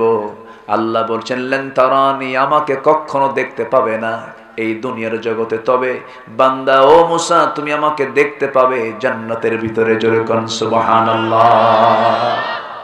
জান্নাতীদের সবচেয়ে আনন্দের বিষয় হবে জান্নাতে বান্দা কাকে দেখবে? আল্লাহকে দেখবে। আব্দুল কাদের জিলানী রাহমাতুল্লাহ আলাইহি তিনি আবেগ তাড়িত হয়ে দোয়ার মধ্যে তিনি বলছেন, আয় আল্লাহ তাআলা, তুমি আমারে জান্নাত দিলা, জান্নাত পেলাম, কিন্তু সেই জান্নাতে তোমাকে যদি আমি না দেখতে পাই, সেই জান্নাত আমার তৃপ্তির জায়গা হবে না। আর আল্লাহ, তুমি যদি আমাকে জাহান্নাম দিও, যদি আমাকে মাঝে মাঝে দেখতে আসো, সেই জাহান্নামটা আমার জন্য জান্নাত হয়ে যাবে। কি মোহাব্বত, কি ভালোবাসা আল্লাহ কি তারা দেওয়ার চেষ্টা করেছেন। আমরা তো আল্লাহকে দূরে রাখার চেষ্টা করি। একজন মহিলার নাম, আমি এই মহিলার নামটা প্রায় বলি, কারণ আল্লাহ তার নামটা কোরআনে সম্মান দিয়ে নিয়েছেন। আল্লাহ তার নামটা সরাসরি না নিলেও কিন্তু বলেছেন ইমরাতা ফিরাউন, ফিরাউনের স্ত্রী সম্বোধন করেছেন।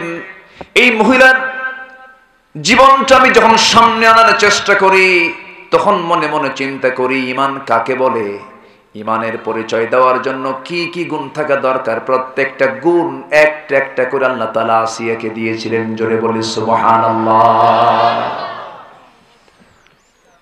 তিনি কার ঘরে ছিলেন বলেন? ফেরাউনের ঘরে থেকেও তার ঈমান কাঁচা না পাকা? আর মুসলমানের ঘরের বউ হওয়ার পরেও ঈমান পাকা না কাঁচা? কাঁচা, ফাটাফাটি। একজন কইছে ফেরাউনের ঘরের বউ আসিয়া আলাইহিস সালাতু ওয়াস সালাম একজন কাফেরের স্ত্রী হওয়ার পরও তিনি ঈমানটাকে কেমন করে কন্ট্রোল করেছেন, ঈমানটাকে কেমন করে টিকে রেখেছেন। আল্লাহ বলছেন, আমি আমার দফতর থেকে তোকে সার্টিফিকেট দেব, ঈমানটা তুই টিকে রাখবি, ঈমান ভালো করে আনবি। ঈমান আনা যায়, কিন্তু টিকে রাখা যায় সহজ না। এটা টিকে রাখা যায়, তবে কি কঠিন বিষয়। এই জন্য আল্লাহ রাব্বুল আলামিন আরেক জায়গায় বলছেন, ইন্নাল্লাযীনা ক্বালু রাব্বুনাল্লাহু সুম্মা ইসতাকামু তাতানাজ্জালু আলাইহিমুল মালায়েকা আল্লা তাখাফু ওয়া লা তাহজানু وأبشروا بالجنة التي كنتم توعدون জোরে বলুন আল্লাহু আকবার। ঈমান যারা আনবি এবং ঈমানের উপরে যারা টিকে থাকবি, ঈমানটাকে যারা অটুট রাখবে, মজবুত রাখবি, আল্লাহ তাদেরকে জান্নাতের সংবাদ দিয়েছেন। যেই মাদ্রাসার নাম আজকে আমরা দেখতে পেলাম, মহিলা মাদ্রাসার নামটা কি দেওয়া হয়েছে বলেন? উম্মে সালমা। কি পাকা ঈমান তার ছিল। তার স্বামী ছিলেন আবু সালমা, কি পাকা ঈমান ছিল। একটু পরে আসতেছি, এই মহিলার নামটাও বলবো, কারণ আজকে মহিলা মাদ্রাসার প্রোগ্রাম, মেয়েদের নিয়ে একটু কথা বলার দরকারও আছে না নাই? কিন্তু আমাদের আব্দুল মতিন বাবা জাগি বলে ফেলছে অনেক কিছু, আমি তো পয়েন্টই খুঁজে পাচ্ছি না। অনেক ওয়াজ করে ফেলছে, অনেক আয়াত দিয়ে ভরায় ফেলেছে আজকের মাহফিলের আলোচনা। আলহামদুলিল্লাহ বলেন। আমার বন্ধুগণ, কি ঈমান তারা এনেছিলেন। সুমাইয়ার নামটা কে না জানেন? কি ঈমান তারা এনেছিলেন। সুমাইয়ার সন্তান আম্মার বিন ইয়াসির রাদিয়াল্লাহু তাআলা আনহু।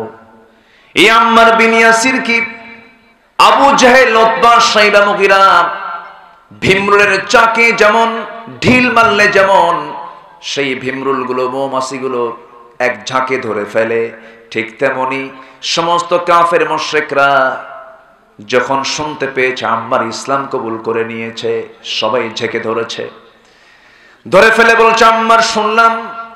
আম্মার বলছেন, শুনবা কেন? দেখো, আশহাদু আল্লা ইলাহা ইল্লাল্লাহ। এই কথা বলার সঙ্গে সঙ্গে মারতে মারতে হাইয়ান মাজরুহান, জখম হয়ে গেলেন। কলিজার টুকরা সন্তানের এমন অবস্থা দেখে বাপ বাইরে এসে বলে, ও আবু জেল, আমার সন্তানকে মারো কেন? তোমার সন্তান দিন গ্রহণ করেছে। ইয়াসার বলছেন, আমিও তো সেই দিন গ্রহণ করে নিয়েছি।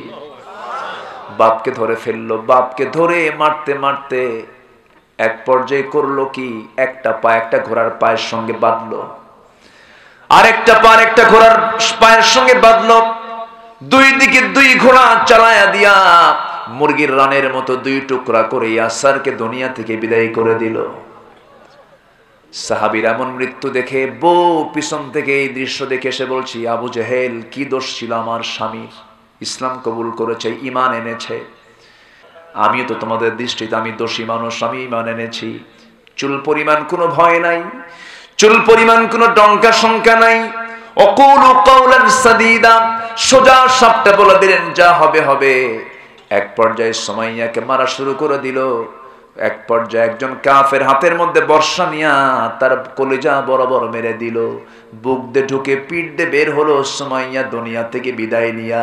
গোটা দুনিয়ার সমস্ত ইমানদার নারীদেরকে জানান দিচ্ছেন, ও দুনিয়ার ইমানদার নারীরা, আল্লাহর পথে ঈমান নিয়ে টিকে থাকতে গিয়ে জীবনটা এমন করে হাসি মুখে দিতে হয়। জোরে বলে সুবহানাল্লাহ। আমার ভাইরা, এমন একজন নারী হচ্ছেন আসিয়া। আল্লাহ তাআলা এই নারীর দৃষ্টান্ত সূরা তাহরিমের শেষের দিকে দিয়েছেন। তোমরা আসিয়ার মতো হও, তোমরা মারিয়ামের মতো হও, নূহের বউয়ের মতো হইও না, লূতের বউয়ের মতো হইও না। নবীর বউ হওয়ার পরও ঈমান নাই, নবীর বউ হওয়ার পরেও তোমরা লূত আলাইহিস সালামের বউয়ের মতো হইও না। তোমরা মারিয়ামের মতো হয়ে যাও। মারিয়াম খুব ধৈর্যশীলা নারী ছিলেন, তার মতো হও। এত গালিগালাজ শোনার পরও তার ঈমান আছে না গেছে? ঈমান ছিল। কি পরীক্ষায় তারা পড়েছেন, ঈমানটাকে টিকে রেখেছেন। আসিয়া আলাইহিস সালামের কথা মনে পড়লো আমার, বলে ফেলি। এই আসিয়া আলাইহিস সালাম যখন শুনতে পেলেন দিনের হক দাওয়াত যখন তার কানে চলে আসলো, তখন তিনি রাজরানী, তখন তিনি কি রাজরানী, মানে কি রাজার বউ। রাজার বউ ছোট পদ না বড় পদ? আসতে কয়, ছোট পদ না বড় পদ? চেয়ারম্যান বড় না চেয়ারম্যানের বউ বড়? ভালো করে কম। হ্যাঁ, ফার্স্ট লেডি, ফার্স্ট, তাই না? কারণ বইয়ের কথা না শুনলে তো সংসারই হবে না। হবে, আপনি যত বড় বীর বাহাদুর হন, পারবেন না। শেষে বলবে, শোনো বেশি কিছু কইও না, মশারিতে ঢুকো।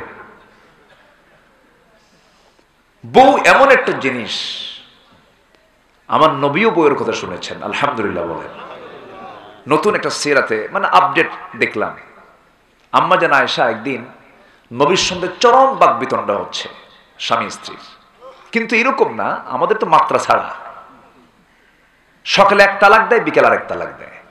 এত রাগ, খালি তালাকে যায় ঠেকায়। এরকম এরকম স্বামী আছে না নাই? বলেন তো, আছে না নাই? তালাক দেয় আবার নেয়, তালাক দেয় আবার নেয়। খুব সস্তা কাম তো তালাক, তাই না? আবার আমাদের কাছে ফোন দেয়, হুজুর রাগ করে কি তালাক দিলে তালাক হয়? দেখেন, ও নিজে ফতোয়া দিচ্ছে। আবার আছে না এরকম? আছে না? বলেন তো, আছে না? বহু সংসার এরকম জেনার সংসার আছে না? স্বামী স্ত্রী নিয়ে তারা পরিচয় দিয়ে থাকতেছে, কিন্তু হচ্ছে কি জেনা, কারণ তালাক হয়ে গেছে তো।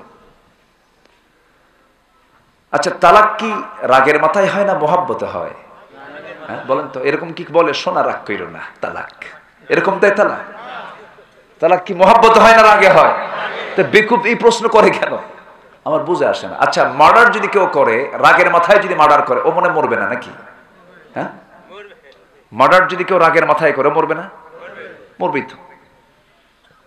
যেটা বলবেন সেটা হবেই। আইন তো আইন, আইন আপনার নিজের মুখে আপনি উঠায় নেবেন কেন? ঠিক কিনা? অসংখ্য পরিবার জেনার কারবার চলছে, অসংখ্য। কিন্তু আমার নবীর পরিবারে এরকম লাগে নাই। হঠাৎ করে একদিন আম্মা জান এসে বলতেছে, ইয়া রাসূলুল্লাহ, আমি বিচার চাই। কেন? আপনার বিচার চাই। আম্মা জান এসে বলতেছে, তো বিচার করবে কে? আমি ওমরে ডাক দিই। কেন ওমরে ডাক দিলে হবে না? কাকে? আব্বাকে ডাক দেন। সাইয়েদনা আবু বকর সিদ্দিককে ডাকতে বললেন। কাছে, ঠিক আছে, ডাকতেছে। বলতেছে, আবু বকর, তোমার মেয়ে আমার বিরুদ্ধে বিচার প্রার্থী। আপনার বিরুদ্ধে? আপনার বিরুদ্ধে আমার বিয়ে বিচার প্রার্থী? থামেন, খাইয়া ফেলাম। কথা বলছেন নাই? ভিতরে ঢুকেই মারতে যাচ্ছেন। রাসূল বলছেন, আবু বকর, তুমি হলে বিচারক, তুমি যদি মারতে যাও, এটা আবার কেমন কথা? তোমার তো মারা মানায় না, তুমি বিচার করো, মারতে যাও ওখানে। দেখেন, মহব্বত আছে কিন্তু। আলহামদুলিল্লাহ বলবেন না? যখন মারতে গেছেন, আম্মা জান আয়েশা আবার সেই ভয়ে দৌড় মেরে এসে নবীর পিছনে দাঁড়াইছেন। রাসূল বলছেন, আয়েশা, তুমি আমার বিচারের জন্য তোমার আব্বাকে ডেকে আমার পিছনে আবার দাঁড়াচ্ছ। আলহামদুলিল্লাহ বলবেন না? বিচার কি আছে আর? বিচার কি শেষ? তাদের কথার মধ্যেও তাদের আচরণের মধ্যেও শিক্ষা ছিল। আলহামদুলিল্লাহ বলে। স্বামী স্ত্রীর মধ্যে রাগ বিরাগ হবে না কেন? রাগ না হলে তো মহব্বত হবে না, একটু লাগবেই তো। কিন্তু লাগতে লাগতে এত লাগা লাগে, হুজুর তালাক তো দিয়ে ফেলছে, কি হুজুর 100 তালাক দিচ্ছে। কেমন করে দিলেন হুজুর?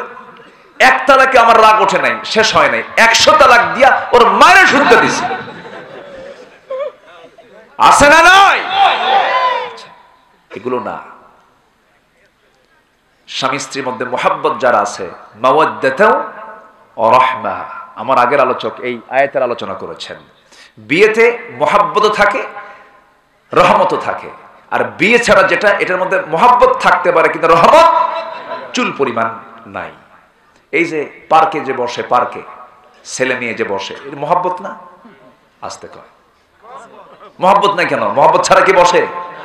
মোহাব্বত, কিন্তু রহমত আছে? আসতে রহমত আছে? রহমত নাই। আর বিয়েতে মোহাব্বত আছে না নাই?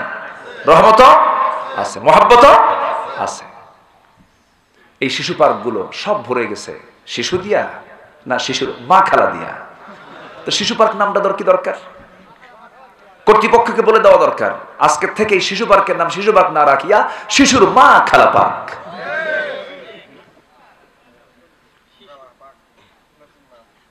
কি নোংরামি গুলো চলছে, এগুলোর দিকে কোনো নজর নাই, এগুলোর দিকে কোনো নজর নাই। আবার বিশেষ সময় যখন চলে আসে, যারা এই সমস্ত নাটক সিনেমাগুলো করে, প্রেম শিখায়, নোংরামি শিখায়। সিনেমায় কি নোংরামি শিখায় না? সিনেমা কি শিখায়? নোংরামি তো শিখায়। কেমনে করে নোংরামি করতে হয় এগুলো শিখায়। যারা শিখায় ওই সমস্ত অভিনেতা আবার বিশেষ উপলক্ষে আবার মসজিদে এসে মাথায় টুপি দিয়া জনগণের সামনে হুজুর সাজে। আছে না নয়? আচ্ছা, বদমাইশ এগুলো। ধর্মের ব্যবসা আলেমরা করে না, ধর্মের ব্যবসা তারাই করে যারা মাঝে মাঝে টুপি পরে, মাঝে মাঝে টুপি ছাড়ে। আমাদের টুপি সারা বছর, আমাদের টুপি কি সারা বছর, আর ওদের টুপি সিজনাল, 5 বছর পর পর, 10 বছর পর পর, ঠিক আছে না? সিজনাল। আমি কি কষ্ট দিচ্ছি আপনাদের? কষ্ট পাচ্ছেন না তো?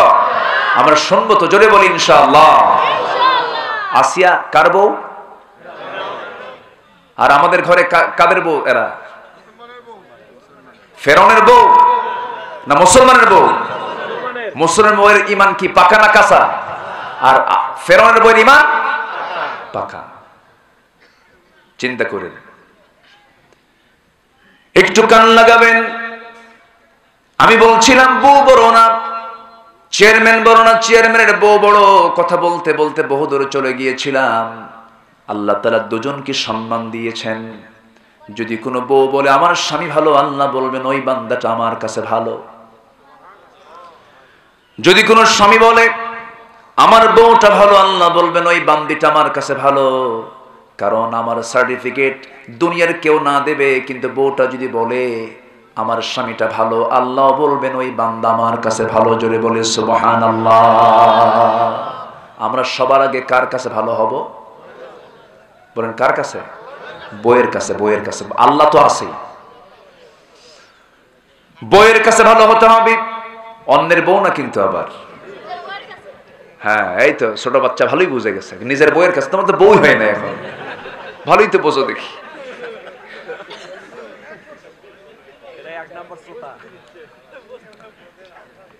ছোট বাচ্চারাও বোঝে, ওরা বেশি বুঝে, আলহামদুলিল্লাহ। আমার বন্ধুগণ, রাসূল নিজে বলেছেন আমি আমার স্ত্রীদের কাছে ভালো, তোমরা তোমাদের স্ত্রীর কাছে ভালো হয়ে যাও, তারা তোমাদেরকে ভালো বলুক। কারণ একটা স্ত্রী জানতে পারে, বুঝতে পারে আমার স্বামী কত নম্বর লুচ্চা, কি ঠিক কিনা? অন্য কেউ বুঝবে না, স্বামী এটা ভালো, বউ এটা ভালো করে বুঝে জানে। হুন্না লিবাসুল লাকুম ওয়া আনতুম লিবাসুল লাহুন্না। কিন্তু আসিয়া সালাতু ওয়াসালামের ক্ষেত্রে ব্যতিক্রম হয়ে গেল। স্বামীটা খারাপ, বউটা মহান ভালো। শুধু ভালো নন, এত ভালো মানুষ আল্লাহ তাআলা তার নামটাকে কোরআনে কোট করে দিয়েছেন। কি দাম আল্লাহ তাআলা তাকে দান করেছেন। এত সম্মান দিলেন, এত মর্যাদা দিলেন কেন? শুধুমাত্র তার একটা বড় গুণ, সেটা হলো ঈমান শুধু আনেন না, ঈমানটাকে টিকে রেখেছেন। একজন ফার্স্ট লেডি হওয়ার পরেও ফার্স্ট লেডির পদ তিনি ত্যাগ করলেন, রাজরানীর মর্যাদা তিনি ত্যাগ করলেন, সামাজিক মর্যাদা তিনি ত্যাগ করলেন, দুনিয়ার সমস্ত নাজ নিয়ামত সব কিছু কি তিনি বর্জন করে শেষ পর্যন্ত বলে ফেলেন, স্বামী আমার, দুনিয়ার সমস্ত নাজ নিয়ামতকে আমি প্রাধান্য না দিয়া আমি আল্লাহর বিশ্বাসকে প্রাধান্য দিয়েছি, আখিরাতকে প্রাধান্য দিয়েছি। আপনি আমাকে যতই বোঝান কোনো কাম হবে না। ফেরাউন বলছে, আসিয়া শুনতে পেলাম আমার একজন দাসীও নাকি কালেমা পড়েছে, আমি ওকে আগে ধরবো। তো ধরেন দেখি। ভয় দেখাচ্ছে ফেরাউন। দাসীকে ধরা হলো। দাসীকে ধরি আসিয়ার সামনে, ওই দাসীকে ধরে বাদিকে ধরে হাতের মধ্যে পেরেক ঢুকালো, দুই পায়ের মধ্যে পেরেক ঢুকায়া একটা করে অঙ্গ কেটে ফেলে দেয় আর বলে, ইসলাম ছাড়বি কিনা বল। ওই দাসী কালেমা পড়তে পড়তে দুনিয়া থেকে বিদায় নিয়ে নিলেন। এবার বলো হলো, আসিয়া তোমাকে একই কায়দায় দুনিয়া থেকে বিদায় করে দেওয়া হবে। আসিয়া বলছেন, আমার স্বামী, আপনি আমাকে যতই মৃত্যুর ভয় দেখাবেন আমার ঈমান তত পাকা হয়ে যাবে, কারণ মৃত্যু হওয়ার মধ্য দিয়ে আমি আল্লাহর দিদারে চলে যাব। মৃত্যু আমার এখন বড় বাধা হয়ে আছে, মৃত্যু হয়ে যাবে, আমি আল্লাহর সঙ্গে দিদারে চলে যাব। আল্লাহকে কত কাছে টেনেছেন, কি মজবুত ঈমান তিনি এনেছিলেন। শেষ পর্যন্ত ফেরাউনকে পরামর্শ দিল হামান। হামান বলছে, ফেরাউন শোনো, বুকের শত্রু বড় শত্রু, খতম না করতে পারো তোমার নেতৃত্ব কর্তৃত্ব থাকবে না, মেরে ফেলে দাও। জাল্লাদ প্রস্তুত করা হলো, জাল্লাদকে রেডি করে ফেলা হলো, জাল্লাদকে ডাক দিয়ে বলা হলো, জাল্লাদ আসিয়ার সামনে চলে যা। সেই জাল্লাদ যখন আসিয়ার সামনে চলে গেল, করাত নিয়ে দাঁড়ায় আছে, ভয়ঙ্কর চিত্র নিয়ে দাঁড়িয়ে আছে। এমন সময় শেষবারের মতো ফেরাউন বলছে, আসিয়া শোনো, সংসার জীবন করেছি বহুদিন যাবত, এবার তুমি সিদ্ধান্ত নিয়ে নাও। সঙ্গে সঙ্গে আসিয়া বলছেন, আমার স্বামী, আপনি আমাকে কি হুমকি দেখাচ্ছেন? আমি তো আমার নাকের মধ্যে জান্নাতের ঘ্রাণ পেতেছি।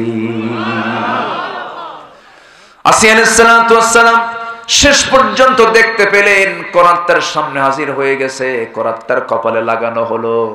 অধিকাংশ তাফসীর এসেছে যখন করাত লাগানো হলো, এমন সময় তিনি দেখতেও পেলেন রক্তগুলো টপ টপ করে পড়তেছে তার সামনে। রক্তগুলো যখন গড়ে গড়ে পড়ে, এমন সময় তিনি হাতটা একটু উঁচু করে দোয়া করছেন, কার কাছে? আল্লাহ আমার দূরে না কাছে, আল্লাহ আমার দূরে না কাছে। এত সুন্দর করে মিষ্টি দোয়ায় তিনি দোয়া করছেন আল্লাহর কাছে। কি মিষ্টি দোয়া দেখেন, কি সুন্দর দোয়া দেখেন। তিনি সুন্দর করে দোয়া করছেন, রব্বি বিনিলি ইনদাকা বাইতান ফিল জান্নাতি ওয়া নাজ্জিনি মিন ফিরআউনা ওয়া আমালিহি। ও আল্লাহ, তুমি আমার জন্য বানায় দাও একটা ঘর, ফিল জান্নাত, জান্নাতের মধ্যে, ইনদাকা, তোমার কাছে। আমি একটা ঘর চাই, সেই ঘরটা হওয়া চাই, ছোট ছোট ঘর হলো সমস্যা নাই, কিন্তু সেই ঘরটা হওয়া চাই তুমি আল্লাহ তোমার দেওয়ালের সাথে একটা ঘর। কার দেওয়ালের সাথে? আল্লাহর আরশ আজিমের দেওয়ালের সঙ্গে তিনি ঘর চাইলেন। কার কাছে চাইলেন? আল্লাহর কাছে চাইলেন। আল্লাহ বললেন, ও দুনিয়ার মানুষ, আমার আসিয়া আমাকে কত কাছে টেনে নিয়েছে দেখ। ও দুনিয়ার মানুষ, আমার কাছে তোরা যখন চাইবি আসিয়ার মতো করে চাইবি। এই জন্য আসিয়ার দোয়াটা আল্লাহ রাব্বুল আলামিন কোরআনে কারীমের মধ্যে কোট করে দিয়েছেন। জোরে বলুন সুবহানাল্লাহ। উম্মে সালমা, কি মাদ্রাসার নাম কি বলেন? উম্মে সালমা। উম্মে সালমার স্বামী হলো আবু সালমা রাদিয়াল্লাহু তাআলা আনহা। এই আবু সালমা রাদিয়াল্লাহু তাআলা আনহা যখন শুনতে পেলেন নবীজি রাতের আধারে হিজরত করে তিনি মক্কা থেকে মদিনায় পাড়ি জমিয়ে দিয়েছেন, রাসূল মক্কায় নাই। আবু সালমা বলছেন যে মক্কায় রাসূল নাই, সে মক্কায় আমি আবু সালমা থাকবো না, আমিও চলে যাচ্ছি মদিনায়। বউ বলে, আমার স্বামী আপনি আমাকে রেখে যান কেন? আমিও চলে যাব। সন্তান নিয়ে সবাই নিয়ে চলে যায়, কারণ বউ আমার আব্বা আপন নয়, আম্মা আপন নয়, আমার কেউ আমার আপন নয়। আমার এক নাম্বার আপন হচ্ছেন আল্লাহ, এরপরে মুহাম্মদ সাল্লাল্লাহু আলাইহি ওয়াসাল্লাম। আপনি আমাকে নিয়ে যান। স্বামী স্ত্রী ছোট্ট একটা ছেলে সন্তানকে নিয়ে তারা রওনা করে দিয়েছেন মক্কা থেকে মদিনার দিকে।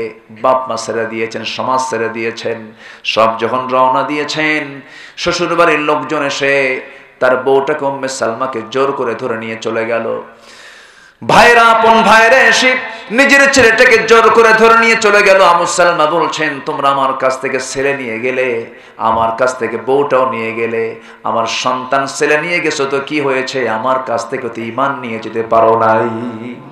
ঈমান তো আমার আছে, থাকো। সন্তান থুয়ে গেলাম, বউ থুয়ে গেলাম, ঈমানটার সাথে নিয়ে আমি মদিনায় চলে গেলাম। জোরে বলে সুবহানাল্লাহ। মদিনায় চলে গেলেন। মদিনায় চলে যাওয়ার পরে বেশ কিছুদিন চলে গেল, প্রায় একটা বছর। উম্মে সালমা মনে মনে চিন্তা করছেন, কেমন করে আমি মদিনায় যাব, আমার স্বামী তো নাই, রাসূলও তো নাই, মদিনার দিকে আমাকে যেমন করে হোক যেতে হবে। এই স্বামী স্ত্রী বন্ধনটা খুব পবিত্র বন্ধন ছিল, খুব মহব্বত ছিল পরস্পরে। একদিন উম্মে সালমা আবু সালমা দুইজন মিলে গল্প করতে করতে হঠাৎ করে গল্পের গভীরে চলে গেছেন। গল্পের গভীরে গিয়ে বলছে, আমার স্বামী আবু সালমা, একটা প্রশ্ন করব। কি প্রশ্ন বলো? সত্যি করে বলেন তো আপনি, আমি যদি আল্লাহ না করুন কি হবে জানি না, তবে যদি আল্লাহ যদি এরকমটা করে ফেলেন, আপনার আগে আমি উম্মে সালমা আমার যদি মৃত্যুটা হয়ে যায়, তাহলে আমার মৃত্যুর পরে কি আমার জায়গায় অন্য কোনো মহিলা কি আপনি নিয়ে আসবেন নাকি, বিয়েটা করবেন নাকি? আবু সালমা মুস্কি হাসি মেরে বলছেন, আমার স্ত্রী, তুমি কি মনে করো বলো, তোমার কাছে কোনটা প্রিয় মনে হয়, বিয়ে করা না না করা? উম্মে সালমা বলে ফেললেন, আমার স্বামী, আমার মন চাচ্ছে আপনি আমার মৃত্যুর পরে কোনো নারীকে বিয়ে করতে পারবেন না। মেয়েদের মধ্যে এই সমস্যা মনে হয় নাই? আসতে কয় আছে না নাই? এই মনটা কে দিয়েছেন বলেন? মঞ্চে এমন প্রশ্ন আসে, হুজুর একটা প্রশ্ন, জান্নাতে নাকি ছেলেদের বহু হুর দেওয়া হবে, তো কোন আমল করলে আমার স্বামী আর কোনো হুর পাবে না, এমন কোন আমল আছে কি? দেখছেন, এরকম প্রশ্ন কিন্তু আসে, ডেঞ্জারাস বিষয়। উম্মে সালমা যখন এই কথা বলে ফেললেন, আবু সালমা বলছেন, আমার স্ত্রী, আল্লাহর কসম করে বলে আমি তোমাকে দারুণ ভালোবাসি, খুব মহব্বত করি, তবে এমনটা যদি হয়, তোমার আগে যদি, আমার আগে যদি তোমার মরণ হয়ে যায়, আমি যদি বউহারা হয়ে যাই, যাও, তোমার মনের আশাটা পূরণ করব, আমি জীবনে আর কোনো নারীকে গ্রহণ করব না, যাও। কিন্তু তোমার আগে যদি আমার মরণ হয়ে যায়, তুমি যদি বিধবা হয়ে যাও, আমি তোমার মতো এই দোয়া না করে আমি উল্টা দোয়া করব। আমি তোমার জন্য এমনটা দোয়া করব, আল্লাহ, আমার মৃত্যু যদি আগে হয়ে যায়, আমার মৃত্যুর পরে যেন আমার স্ত্রী উম্মে সালমা যেন আমার চাইতে উত্তম স্বামী যেন সে পায়। আল্লাহু আকবার। এটাই হলো শ্রেষ্ঠ দোয়া। এটা কি দোয়া বলেন? শ্রেষ্ঠ দোয়া। আমি কি আলোচনা করব? 12টা পার হয়ে গেছে, কিন্তু আলোচনা হয়নি এখনো। বলি আলহামদুলিল্লাহ। কি ছিলেন তারা! উম্মে সালমা স্বামীর কথা অবাক হয়ে গেলেন, কিচ্ছু বললেন না, নিজেই একটু লজ্জা পেয়ে গেলেন। আহারে, আমি কি বললাম! আমার স্বামীটা কি উদারতার পরিচয় দিলেন, ঈমান রক্ষার জন্য কি চিন্তা তারা মাথায় নিয়েছেন। বিধবা হয়ে গেলে পরে বিয়ে না হওয়ার চাইতে বিয়ে হওয়াটাই উত্তম, যদি ফিতনার আশঙ্কা থাকে, ঠিক কিনা বলেন? আমার বন্ধুগণ, সেই উম্মে সালমা একটা বছর পর স্বামীকে কাছে পাওয়ার জন্য, রাসূলকে কাছে পাওয়ার জন্য সে মক্কা ছেড়ে পালায়া সন্তানকে নিয়ে তিনি একাকী রাত্রে রওনা দিলেন। মদিনায় পাড়ি জমালেন। মদিনায় যখন পৌঁছে গেছেন, মদিনার মিনার থেকে আজানের সুর ভাসতেছে, বেলালের আজান হয়ে গেল, নামাজ শুরু হয়ে গেল। নামাজ শেষ হতেই ঘোষণা আসলো, আসসালাতু আলাল মাইয়িত, আসসালাতু আলাল মাইয়িত। মৃত ব্যক্তির জন্য সালাত হবে, মৃত ব্যক্তির জন্য জানাজা হবে। সেই জানাজায় নামটা আসলো যিনি রাত্রেবেলা সফর করে ফজরের সময় পৌঁছে গেছেন। উম্মে সালমার স্বামী আবু সালমা সেই রাত্রিতে দুনিয়া থেকে বিদায় নিয়েছেন। আহারে, মদিনায় ঢুকলেন তিনি, স্বামী সেই রাত্রি দুনিয়া থেকে নাই, বিদায় হয়ে গেছেন। জানাজা হয়ে গেল, রাসূল তার কাফন দাফন সম্পন্ন করলেন। কাফন দাফন সম্পন্ন করার পরে আমার রাসূল বললেন, সাহাবীরা, আমার প্রিয় সাহাবী আজকে আবু সালমাকে দাফন করে আসলাম, তাকে বিদায় জানায় আসলাম। সঙ্গে সঙ্গে সাহাবীরা বলছেন, হুজুর আপনার মনে হয় জানা নাই, আবু সালমার স্ত্রী উম্মে সালমাও মদিনায় হাজির হয়ে গেছে সন্তান সহ। আমার নবীজি বললেন, ও সাহাবীরা আমাকে তাড়াতাড়ি উম্মে সালমার সামনে নিয়ে যাও, এতিমের সামনে নিয়ে যাও, আমি তো এতিমদের লিডার। এতিমকে সামনে নিলেন, কোলের মধ্যে নিয়ে বলছেন, উম্মে সালমা চিন্তা করো না, উম্মে সালমা তোমার এতিম সন্তানের লালন পালনের দায়িত্ব আমি নবীজি নিজের কাঁধে নিয়ে নিলাম। আল্লাহু আকবার। আমার নবীজি ছিলেন বড় আশ্রয়ের জায়গা। নেতা তো এমনই হওয়া দরকার ছিল, আমার নবীর কাছে যে যেত সে আশ্রয় পেয়ে যেত। আল্লাহু আকবার। আমার নবীজি সঙ্গে সঙ্গে বলছেন, উম্মে সালমা কোনো চিন্তা করো না, উম্মে সালমা তোমার স্বামী বিদায় নিয়েছে তো কি হয়েছে, আমার অনেক পরহেজগার সাহাবী আছে, সুন্দর সুন্দর সাহাবী আছে, বিয়ের ব্যবস্থা করে দেব। উম্মে সালমা বলছেন, ইয়া রাসূলুল্লাহ এই জাগতিক জীবনে আমার স্বামীর চাইতে উত্তম পুরুষ আর আমি জীবনে দেখতে পাবো না, দেখতে চাইও না, আমার বিয়ের দরকারও নাই। এমন কথা যখন উম্মে সালমা বলে ফেললেন, নবীজি চুপ মেরে গেলেন, নবীজি আর কিচ্ছু বললেন না। কিন্তু আল্লাহ তাআলা যে আবু সালমার দোয়াটা কবুল করে নিয়েছেন, আবু সালমার সেই দিনের দোয়াটা কবুল করে নিয়েছেন। আল্লাহ তাআলা সঙ্গে সঙ্গে জিবরাইলকে পাঠিয়ে দিয়ে বলছেন, জিবরাইল বলছেন, ইয়া রাসূলুল্লাহ উম্মে সালমাকে বিয়ের জন্য আপনাকে আল্লাহ তাআলা অর্ডার দিয়েছে। জোরে বলে সুবহানাল্লাহ। আমার বন্ধুগণ, ঈমান আনলে পরে পুরস্কারও আছে না নাই? ত্যাগ স্বীকার করলে পুরস্কারও আছে না নাই? পুরস্কার কে দিবেন? আসতে বলবেন না, কে দিবেন? আল্লাহ দিয়ে দিবেন। আমার বন্ধুগণ, ঈমানটা আমরা আনবো, এটা হলো সবচেয়ে বড়, সবচাইতে বড় পুঁজি হলো ঈমান। ঈমান আছে, আমল নাই আবার তাও হবে না, আমল আছে ঈমান নেই তাও হবে না। দেখবেন সমাজে বহু লোক আছে খুব ভালো ভালো কাজ করে কিন্তু ঈমান নাই, আছে না? আচ্ছা, অনেক দেখবেন হিন্দু ভাই আছেন খুব ভালো মানুষ, আছে না? ভালো তার মানসিকতা, কিন্তু ঈমান নাই, তার কোনো দাম নাই। আমেরিকার একজন বিশ্ব ধনী, শীর্ষ বিখ্যাত ধনী বিল গেটস, তার বিশাল অর্থ সে সামাজিক কাজে সে ব্যয় করেছে, বিশাল অর্থ সে রেড ক্রসকে দান করেছে। এত বড় দানশীল হওয়ার পরেও সেই লোকটার ঈমান না থাকার কারণে সেই দানকে আল্লাহর দরবারে কবুল হবে নাকি? কবুল হবে না। এই জন্য সবচেয়ে বড় পুঁজি হলো ঈমান। সবচেয়ে বড় পুঁজি কি? ঈমান। আমার ঈমান টানবো 1 আনা না 16 আনা। আসতে বলবেন না, 1 আনা না 16 আনা। ঈমানদারকে শনিবারে বাঁশ কাটা যাবে না, বিশ্বাস করবে? সকালবেলা বাকি দেওয়া যাবে না, বিশ্বাস করবে? এগুলো আছে না আমার দেশে? আসতে বলে, আছে না? বৃষ্টি দিন বিয়ে হওয়া যাবে না, বৃষ্টি দিন বিয়ে হলে পরে সারা জীবন খালি কাঁদবে। কি হাদিস পাইছে দেখেন, আছে না এরকম? আছে। আমার ভাইয়েরা, সামনে মাজার দেখলে পরেই কিছু কিছু লোক পাগল হয়ে যায়। দেখবেন কিছু হেল্পার আছে, সামনে মাজার দেখে বলে, ওস্তাদ ব্রেক। ওস্তাদ কি? ব্রেক মারেন। সামনে মাজার শরীফ, সামনে কি শরীফ? মাজার শরীফ। কসকস 100 টাকার নোট দিয়া বলতেছে, বাবা উদ্ধার কইরো। বাবা কি কইরো? ঈমান আছে না গেছে? ঈমান আছে না গেছে? চলে গেছে। আমার নবীজি কারো কাছে সেজদা গ্রহণ করেন নাই। কোন সাহাবী রাসূলকে সেজদা দিয়েছেন এমন কোন হাদিস কোথাও কেউ পাবেন না। বরং আমার নবীজি নিজের জুতা নিজে বহন করতেন, নিজের কাপড়টা নিজেই সেলাই করতেন, নিজের কাপড়টা নিজেই ধুয়ে দিতেন। আমার নবীজি নিজের কাজ নিজে পছন্দ করতেন, কাউকে দিয়ে তিনি করাতে পছন্দ করতেন না। তারা খাদেম ছিলেন একজন সাহাবী, তিনি হচ্ছেন আনাস বিন মালিক রাদিয়াল্লাহু তাআলা আনহু। 110 বছর বয়স ছিল তার। 110 বছর বয়সে তিনি মারা যান।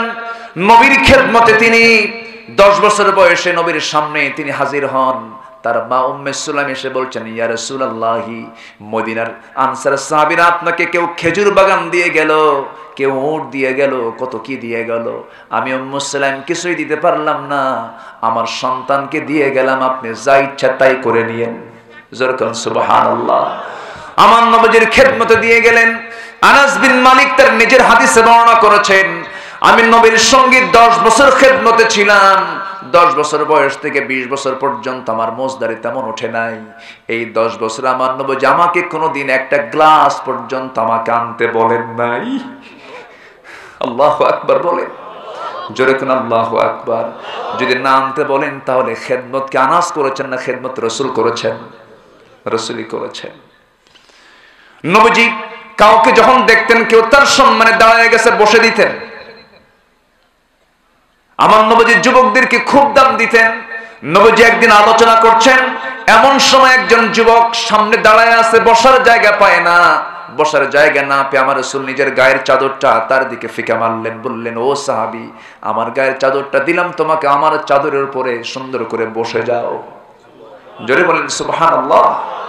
নবীজি সবার সঙ্গে মিশে মিশে কথা বলতেন। আমার নবীজির সিরাত আজকে মুসলমানদের মধ্যে নাই, সে আখলাক গুলো সব হারায় গেছে। আমার নবীজি মিশে মিশে কথা বলতেন, আমার নবীজি পরিবারকে সময় দিতেন। আম্মা জান খাদিজার সবচেয়ে কাছের কন্যা ফাতিমার নাম তো সবাই শুনেছি, আমরা শুনি নাই? ফাতিমা ধনী ছিলেন না গরিব ছিলেন? ধনী ছিলেন না গরিব ছিলেন? গরিব ছিলেন। গরিবের সঙ্গে তার বিয়ে হয়েছিল, কিন্তু তার আপন বোন আরেকজন উম্মে কুলসুম ধনী ছিলেন না গরিব ছিলেন? ধনী ছিলেন। কিন্তু আমার নবীজি প্রশংসা করেছেন বেশি কার? ফাতিমার প্রশংসা তিনি করেছেন। বিয়ে দিয়ে দিলেন। বিয়ে দেওয়ার পর হাসান হোসেনের যখন জন্ম হলো, নবীর কাছে আসলেন একদিন, এসে বলছেন, আব্বা জান বিয়ে দিয়েছেন, আমার কোনো আপত্তি না, আমি খুব আনন্দিত। কিন্তু আপনার নাতি দুইটা হওয়ার পর থেকে আমার কষ্টের পরিমাণটা বেড়ে গেছে। কাঁচা ঘর, কাপড় চোপড় তাড়াতাড়ি ময়লা হয়ে যায়, আমার একজন কাজের মানুষের বড্ড প্রয়োজন। আব্বা আপনি তো রাষ্ট্রপতি মানুষ, রাষ্ট্রপ্রধান মানুষ, একটু দেখুন দেখুন তো কোনো ব্যবস্থা করা যায় নাকি। আমার নবীজি আস্তে করে ফাতিমাকে ডাক দিয়ে বলছেন, ফাতিমা শোন, এই যে 12 মাইল লম্বা উহুদ পাহাড় দেখতে পাচ্ছিস মা ফাতিমা, এই 12 মাইল লম্বাটাকে যদি, পাহাড়টাকে যদি আমি বলতাম আল্লাহ আমার জন্য সোনা বানায় দাও, আল্লাহ আমার জন্য সোনা বানায় দিতেন। কিন্তু আমি চাই নাই মা, আমি চাই নাই, আমি চাই নাই মা। দেখো মা, আমার ঘরটা তুমি দেখো, আমার ঘরে তরবারি ছাড়া, বর্ষা ছাড়া, কোন অস্ত্র ছাড়া আমার ঘরে কিচ্ছু নাই। ও ফাতিমা শোনো, তোমার আম্মার সম্পদ কম ছিল না, তোমার আম্মা খাদিজার সমস্ত সম্পদগুলো আমি বদরে খাটায়া দিছি, ওহুদে খাটায়া দিছি, সব যুদ্ধে শেষ করে দিয়েছি, কিচ্ছু লাগবে না মা। আমি তোমাকে যেটা বলবো, কাজের মানুষের প্রয়োজন নাই। তোমার বাপ নিজের কাজ অন্য কাউকে দিয়ে করায় না, নিজের জামা নিজে ধৌত করে, নিজের কাজ নিজে করে। ওরে আমার কলেজার টুকরা মেয়ে ফাতিমা, আমি তোকে একটা আমল শিখিয়ে দিচ্ছি মা, তুই সোজা বাড়িতে চলে যাবি, সকালে সুবহানাল্লাহ, আলহামদুলিল্লাহ, আল্লাহু আকবার 33 34 বার বলবি, সন্ধ্যাবেলায় বলবি, আমলটা করবি, তোর সমস্ত কাজের জিম্মাদার আমার আল্লাহ নিজে হয়ে যাবে। জোরে বলি সুবহানাল্লাহ। আমার নবীজি কি সাদামাটা মানুষ ছিলেন, বাচ্চাদের তিনি খেদমত করতেন। ছোট্ট বাচ্চারা নবীর সামনে এসে বসতো। কোন মানুষ রাসূলকে সম্মান বেশি দিতে গেলে রাসূল বলতেন না তুমিও বান্দা আমিও বান্দা, সোজা হয়ে যেতেন, বাচ্চাদের সঙ্গে মিশে যেতেন, বুড়ো মানুষের সঙ্গে মিশে যেতেন, যুবকদের সঙ্গে মিশে যেতেন। শুধু একদিন একজন অন্ধ সাহাবী নবীর সামনে এসে প্রশ্ন করতেছে, আবু জেহেল সামনে আছে, আবু জেহেলের কথাকে রাসূল একটু বেশি প্রাধান্য দিচ্ছিলেন, আল্লাহ তাআলা সহ্য করলেন না, সঙ্গে সঙ্গে বললেন, আবাসা ওয়া তাওয়াল্লা আন জাআহুল আ'মা ওমা ইউদরিকা লাআল্লাহু ইয়াযাক্কা। আপনি কি মনে করতেছেন হে রাসূল, আবু জেহেল কিচ্ছু না, অন্ধ সাহাবী আমার কাছে দামি, আল্লাহু আকবার বলেন। আব্দুল্লাহ ইবনে উম্মে মাকতুম, সে কি দামি সাহাবী, রাসূলের সামনে এসে বলে, হুজুর বদরে গেল কত সাহাবীরা, আমি যাব না? তুমি তো অন্ধ, তুমি যাবা কেমন? আমি অনুমতি দিতে পারবো না, যাও। কোনদিন অনুমতি দেননি। প্রথম খলিফার আমল আবু বকর রাদিয়াল্লাহু তাআলা আনহু, তিনিও বললেন, তার সামনে একদিন গিয়ে বলছেন, আমি ইবনে উম্মে মাকতুম, আমার বন্ধুরা যুদ্ধ করে শহীদ হয়ে জান্নাতে গেল, আমি জান্নাতে কোনদিন যাব? তিনি বললেন, না আমি তোমাকে দিতে পারবো না, তোমার চোখ নাই। দ্বিতীয় খলিফা ওমর ফারুকের শাসন আমল, আব্দুল ইবনে মাকতুম কাঁদতে কাঁদতে অস্থির হয়ে যাচ্ছেন, গড়াগড়ি দিচ্ছেন। ওমর ফারুক বলছেন, ভাই আপনি কি পাগল হয়ে গেলেন নাকি? কি বলেন আপনি, বলেন। এবার তিনি বলছেন, সারা জীবনের সাধনা আমার, আমি শহীদ হতে চাই। জোরে বলি সুবহানাল্লাহ। কি হতে চাই? শহীদ হতে চাই। তাহলে কি করবেন আপনি বলেন? এই অন্ধ সাহাবী বলছেন, আমিরুল মুমিনিন, শুনলাম কাদিসিয়ার যুদ্ধ নাকি শুরু হয়ে যাচ্ছে, সেই কাদিসিয়ার যুদ্ধে আমি অংশগ্রহণ করে শহীদ হতে চাই। ওমরে ফারুক বললেন, শোনো, তুমি তো অন্ধ সাহাবী, তুমি তো চোখে দেখো না, তুমি তো যুদ্ধ করবা কেমনে? আমি জানি আপনি আমাকে কেমন প্রশ্ন করবেন, জবাবটা আমি রেডি করেছি। আমার জবাব হলো, যুদ্ধ অংশগ্রহণ করে সবাই তো তরবারি দিয়ে যুদ্ধ করে না, শত্রু মুখে মুখে হয় না। কেউ তাবু পাহারা দেয়, কেউ তাবুর পাহারার দায়িত্ব থাকে, কেউ খাবারের দায়িত্বে থাকে, কেউ অস্ত্র পাহারার দায়িত্বে থাকে, কেউ ঝান্ডা হাতে নেওয়ার দায়িত্বে থাকে। অন্তত আপনি আমাকে যদি অনুমতি দিতেন, মুসলমানদের মুজাহিদের কালেমার ঝান্ডাটা আমার হাতে নেওয়ার দায়িত্ব যদি আমাকে দিয়ে দিতেন। আমি অন্ধ মানুষ, যুদ্ধ করা লাগবে না, তো এই জন্যই তো আমি কালেমার ঝান্ডা হাতে নিয়ে সবার সামনে দাঁড়ায় থাকবো। আমি অন্ধ মানুষ, আমি দেখবো না, আমি নড়বো না, আমি চড়বো না, এক পায়ে দাঁড়িয়ে কালেমার ঝান্ডাটা আকাশমুখী তুলে ধরে রাখবো। শত্রুরা আমাকে লক্ষ্য করে তীর মারবে, বক্ষ ভেদ করে রক্ত বের হবে, শহীদ হয়ে আমি আল্লাহর জান্নাতে চলে যাব। জোরে বলি সুবহানাল্লাহ। আল্লাহ বলছেন, দুইটা আমল কর, ঈমান আন, জিহাদ কর। ঈমান আন, জিহাদ কর। আমি শেষ করে দেই। হ্যাঁ, চলুক, চলুক, ইনশাআল্লাহ চলুক না? আলহামদুলিল্লাহ। 7 দিন, মাত্র 6-7 দিন মাহফিলের আয়োজন। যদি এটা 1 মাস ব্যাপী যদি হতো, এই গোটা ফিল্ডে জায়গা হতো না। আলহামদুলিল্লাহ বলেন। অনেকে জানি না তো, অনেকে জানি না যে আজকে এখানে মাহফিল হচ্ছে। তো যাই হোক, যতজন এসেছি আমরা, এটা অনেক। যদি আমল করি এটা অনেক। বলি আলহামদুলিল্লাহ। ফজর পড়বো না আমরা ইনশাআল্লাহ? ফজর পড়বো না? জোরে বলি ইনশাআল্লাহ। অনেক মা বোন আজকের মাহফিলে আসছেন। মাদেরকে নিয়ে আমি আজকে টার্গেট বেশি করেছি, মাকে নিয়ে। এখানে ফজর পড়বেন? অনেকে চিন্তা আছে ফজর নাকি এখানে পড়বে। তো ফজর পড়েন এখানে, আমি যাই। খুব ভালো। বলি আলহামদুলিল্লাহ। আপনাদের এই মোহাব্বতই তো আমাকে অনেক দূর নিয়ে গেছে। আলহামদুলিল্লাহ বলেন। আল্লাহ যেন আমাকে দ্বীনের প্রকৃত দায়ী হিসেবে যেন আল্লাহ তাআলা কবুল করেন। দুনিয়াতে সম্মান পেলাম, আখিরাতে কিছু নাই, এমনটা যেন না হয়। দুনিয়াতে কিছু না পাই, আখিরাত যেন হয়। জোরে বলি আল্লাহুম্মা আমিন। কোন সূরা থেকে কথা হচ্ছে বলেন? সূরা হুজরাত। হুজরাতে কয়টা হুকুম আছে বলেন তো? আমি কি একটাও কইছি? একটাও কিন্তু বলিনি। তাহলে ওয়াজ কিন্তু এখনো পড়ে আছে। কেন? ওয়াজ তো শুরু, বুঝলেন? এখনো পড়ে আছে। আমার বন্ধুগণ, একটু একটু করে অনেকে যাওয়ার চিন্তা করতেছে, কি করি কি করি, এরকম ভাবতেছেন অনেকে, না? একটু বসেন। হ্যাঁ, একটু বসেন। মাহফিল মাদ্রাসার উদ্যোগে শুরু হলো। এই মাহফিল কিয়ামত পর্যন্ত যেন আল্লাহ তাআলা কবুল করেন। মাহফিল হবে, জোরে বলি ইনশাআল্লাহ। এই মাদ্রাসাও থাকবে, জোরে বলি ইনশাআল্লাহ। ভালো চালু হবে, মন্দ বন্ধ হবে, ঠিক কি না? যাত্রা বন্ধ হবে, মাহফিল চালু হবে। যারা যাত্রা কমিটির সভাপতি হয়, তারা মাহফিল কমিটির সভাপতি হতে পারবে না। কিন্তু আমার দেশে এরকম আতিপাতি আছে না? যাত্রাতেও যায়, মাহফিলও আসে। আল্লাহ খুশি থাক, শয়তানও বেজার না হোক। আছে না? আছে। এগুলো করা যাবে না। আমার বন্ধুগণ, আল্লাহ রাব্বুল আলামিন বলছেন, শোনো, আমার দফতর থেকে আমি তোমাকে 2টা কাজ করলে পরে চারিত্রিক সনদ দিয়ে দেব, সত্যবাদীর সার্টিফিকেট আমি তোমাকে দিয়ে দেব। আমি তোমাকে আমার দফতর থেকে সার্টিফিকেট দিলে পরে পৃথিবীর কোনো শক্তি নাই তোমাকে জাহান্নাম কেউ দিতে পারে। যেরকম সুবহানাল্লাহ। আমি তোমাকে সার্টিফিকেট দিলে পরে তোমার কোনো চিন্তা নাই। কিন্তু সত্য হলো, ঈমানটা ভালো করে আনতে হবে। শিরকের কাজ করা যাবে, কাউকে সেজদা দেওয়া যাবে, দুনিয়ার কোনো দল করা যাবে। দল করতে হবে কার? আসতে বলবেন না, কার? আরো জোরে, কার? সেই দলের নেতাকে, সেই দলের নেতাকে মুহাম্মদুর রাসূলুল্লাহ, মুহাম্মদুর রাসূলুল্লাহ আর সেই দলটা কার দল? সেই দলের নাম কি? ইসলাম। জোরে বলেন, সেই দলের নাম কি? দলটা কার? নামটা কি? নেতাটা কে? মুহাম্মদ সাল্লাল্লাহু। আর সংবিধানটা কি? সংবিধান কি?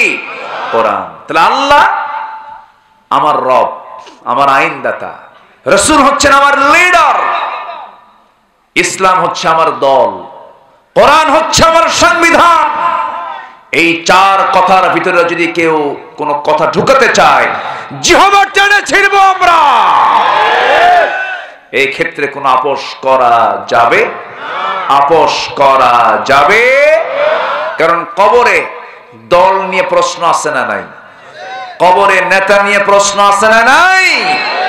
কবরে প্রশ্ন হবে তিনটা, তার দুটাই হলো দল এবং নেতাকে নিয়ে। একটা হলো রব, রবকে, মার রব্বুক, তোমার রবকে, ওমা দীনুক, তোমার দল কি?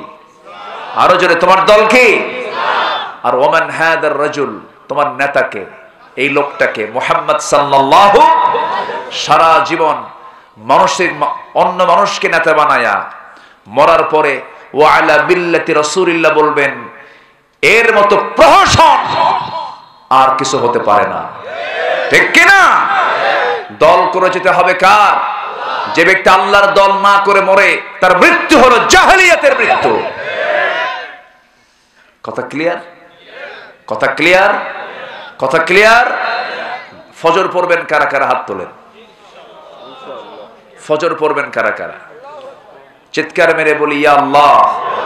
আরো জোরে ইয়া আল্লাহ, ইয়া রহমান। আমাদেরকে 5 ওয়াক্ত সালাত আদায় করার তৌফিক তুমি আল্লাহ দিয়া দাও। জোরে বলি আমিন। আরো জোরে আমিন। যে নেতা নামাজ না পড়ে, ওই নেতার নেতৃত্ব মানা যাবে? মুখে থুতু মারি। আসতে পান কেন? ঠিক কিনা? যে আল্লাহর হক চুরি করে, ও আপনার মালও চুরি করবে। আমার দেশে চোর নাই? আস্তে করে আছে না নাই? গম চোর, রাস্তার টাকা চোর, আছে না নাই?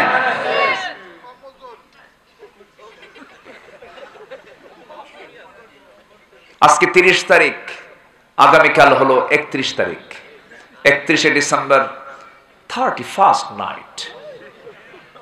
হ্যাঁ, যেরকম নাউজুবিল্লাহ। এটা কি মুসলিম নাইট না খ্রিস্টানদের?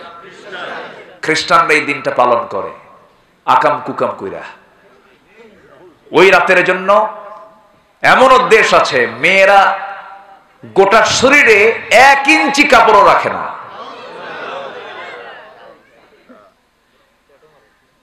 এই জাতীয় সংস্কৃতি আমার দেশে যারা চালু করেছে, যারা আমদানি করেছে, তারা সবগুলো ইহুদি খ্রিস্টানদের পা চাটা গোলাম। 31st নাইট, 1 এপ্রিল, এরপর 14ই ফেব্রুয়ারি কি দিবস? ভালোবাসা, তাই না? ওটা কি ভালোবাসা? ভালোবাসা কি বাইরে না ঘরে? আচ্ছা, ভালোবাসা কি বাইরে হয় না ঘরে হয়? ঘরে। স্বামী স্ত্রী ভালোবাসা প্রকাশ করবে কি বাইরে না ভিতরে?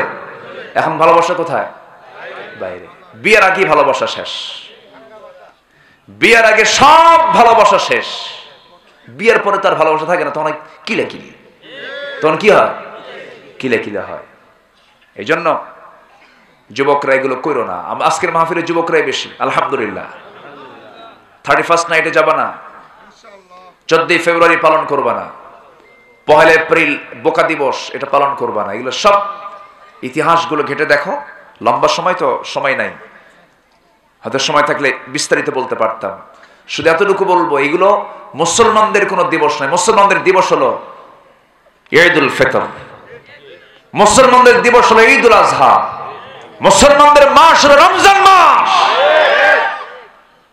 মুসলমানদের রাত হলো লাইলাতুল কদর, মুসলমানদের রাত হচ্ছে এগুলো বরকতের রাত। এছাড়া অন্য কোন দিবস বা রাত মুসলমান পালন করতে পারে। এই কথাগুলো কিন্তু সব চলে যাবে, বোঝেন নাই? সব চলে যাবে। যুবকরা, এই নোংরামির পথে তোমরা যেও না। আর বিয়ার আগে আকাম কুকাম গুলো করার দরকার নাই। এই কিছু কিছু ছেলে পেলে আছে, এই গার্লস স্কুলের সামনে যায় ইতিমের মতো বসে থাকে। আছে না এরকম? আছে না? মনে মাও নাই বাপও নাই, বা খায় না 3 দিন হলে, এরকম একটা ভাবসা। মেয়েটা বের হবে কখন, বের হয় পিছে পিছে যায়, পিছন দিকে কয় শোনো একটু আমার দিকে একবার তাকাও, ভালোবাসার দরকার নাই, দেখো 3 রাত হলে ঘুম নাই আমার। আছে না এরকম? আছে না বলেন তো? আছে। এগুলো লস প্রজেক্ট। এগুলো কি প্রজেক্ট? লস। কোনো লাভ নাই এগুলোতে, শুধু লস লস লস। তোমার পড়া যাবে, তোমার মাথা যাবে, তোমার পরিবার যাবে, তোমার চিন্তা নষ্ট, সময় নষ্ট, বালিশ শুধু তোমার চোখের পানি ভিজে সব শেষ, নষ্ট নষ্ট নষ্ট। বালিশে চোখের পানি দিয়ে বালিশ না ভিজায়া সেজদা দিয়া যায় নামাজ ভিজাও, লাভ আছে। আর এগুলো যদি করো, এগুলো কইরা মাঝখান থেকে এই যে ঘোরাফেরা করবা, যে টাকা পয়সা খরচ হবে, এগুলো সব ফুসকাওয়ালা আর সুরফিতাওয়ালা লাভ। কি কথা ক্লিয়ার? এগুলো করো না, সব শেষ হয়ে যাবে। এগুলো কিসের ভালোবাসা? সব ভটকে ওঠে। কি ভটকে ওঠে না? সব সোজা হয়ে যায়। নোংরামি গুলো করবা না। বিয়ের প্রয়োজন হয়ে যাবে, বিয়েটা করবে। বিয়ের সম্পর্ক তো ক্যারিয়ারের সাথে নয়, বিয়ের সম্পর্ক হলো যৌবনের সাথে। বিয়েটা যৌবনের সঙ্গে সম্পর্ক। বিয়েটা করে ফেলবা পিছনের দরজা দিয়া না সামনের দরজা দিয়া? সামনের দরজা দিয়া। ওতে ঘাতে বসো কেন? ওতে ঘাতে বসার কি দরকার? কি ঠিক আছে না? ওতে ঘাতে বসা যাবে না। সুন্দর করে বলে ফেলবা, স্পষ্ট আওয়াজ দিয়ে ফেলবা। বরকত দিবেন কে? কে বরকত দিবেন? বরকত আল্লাহ তাআলা দিবেন। আমি আর কথাকে বাড়াবো না, প্রায় 1:45 কাছাকাছি চলে যাবে। আমরা দোয়া করতে করতে যে কজন আছি আমরা বসি। আমরা 2টা কাজ শিখে যাব আজকে। শিখে গেলাম, একটা হচ্ছে ইমান আনবো ভালো করে, নির্ভেজাল ইমান। নাম্বার 2 হলো জিহাদ করব কার পথে? আসতে বলবেন না, কার পথে? যার জিহাদের তামান্না নাই তার মরণ মুনাফিকের মরণ। আর যারা বলে এখন জিহাদ নাই, ওর ইমানও নাই। কি ঠিক আছে না? ওর ইমানও নাই। এটা ক্লিয়ার কথা। আল জিহাদ মাদিন ইলা ইয়াউমিল কিয়ামাহ। জিহাদ ছিল, আছে, থাকবে, কিয়ামত পর্যন্ত থাকবে। কিয়ামত পর্যন্ত ফেরাউনের ওই খালাতো ভাইরাও থাকবে। এটা খেয়াল রাখবেন। তো আমরা এখন এই 2টা কাজ যদি করা হয়, আল্লাহ তাআলা বলছে উলাইকা হুমুস সাদিকুন, এরাই হচ্ছে সত্যবাদী। আমি আল্লাহ ঘোষণা করে দিলাম। তাহলে আল্লাহ যদি ঘোষণা দেন, ওই বান্দার ঠিকানা কোথায় হবে বলেন তো? জান্নাত হয়ে যাবে। আল্লাহ সবাইকে এই 2টা আমল করার তৌফিক দান করুন। জোরে বলি আল্লাহুম্মা আমিন। আমার কাছে কিছু প্রশ্ন আসে প্রায়, আমি একটু বলেই ফেলি। জিনের ডিস্টার্ব আছে না? জিনের ডিস্টার্ব আছে কিনা বলেন? জিন আছে না নাই? জিন আছে না নাই? সূরা জিন তার বড় প্রমাণ। এটা সূরাই আছে, সূরাতুল জিন। যেরকম সূরাতুন নাস নামে একটা সূরা আছে, সূরাতুল জিন নামে একটা সূরা আছে।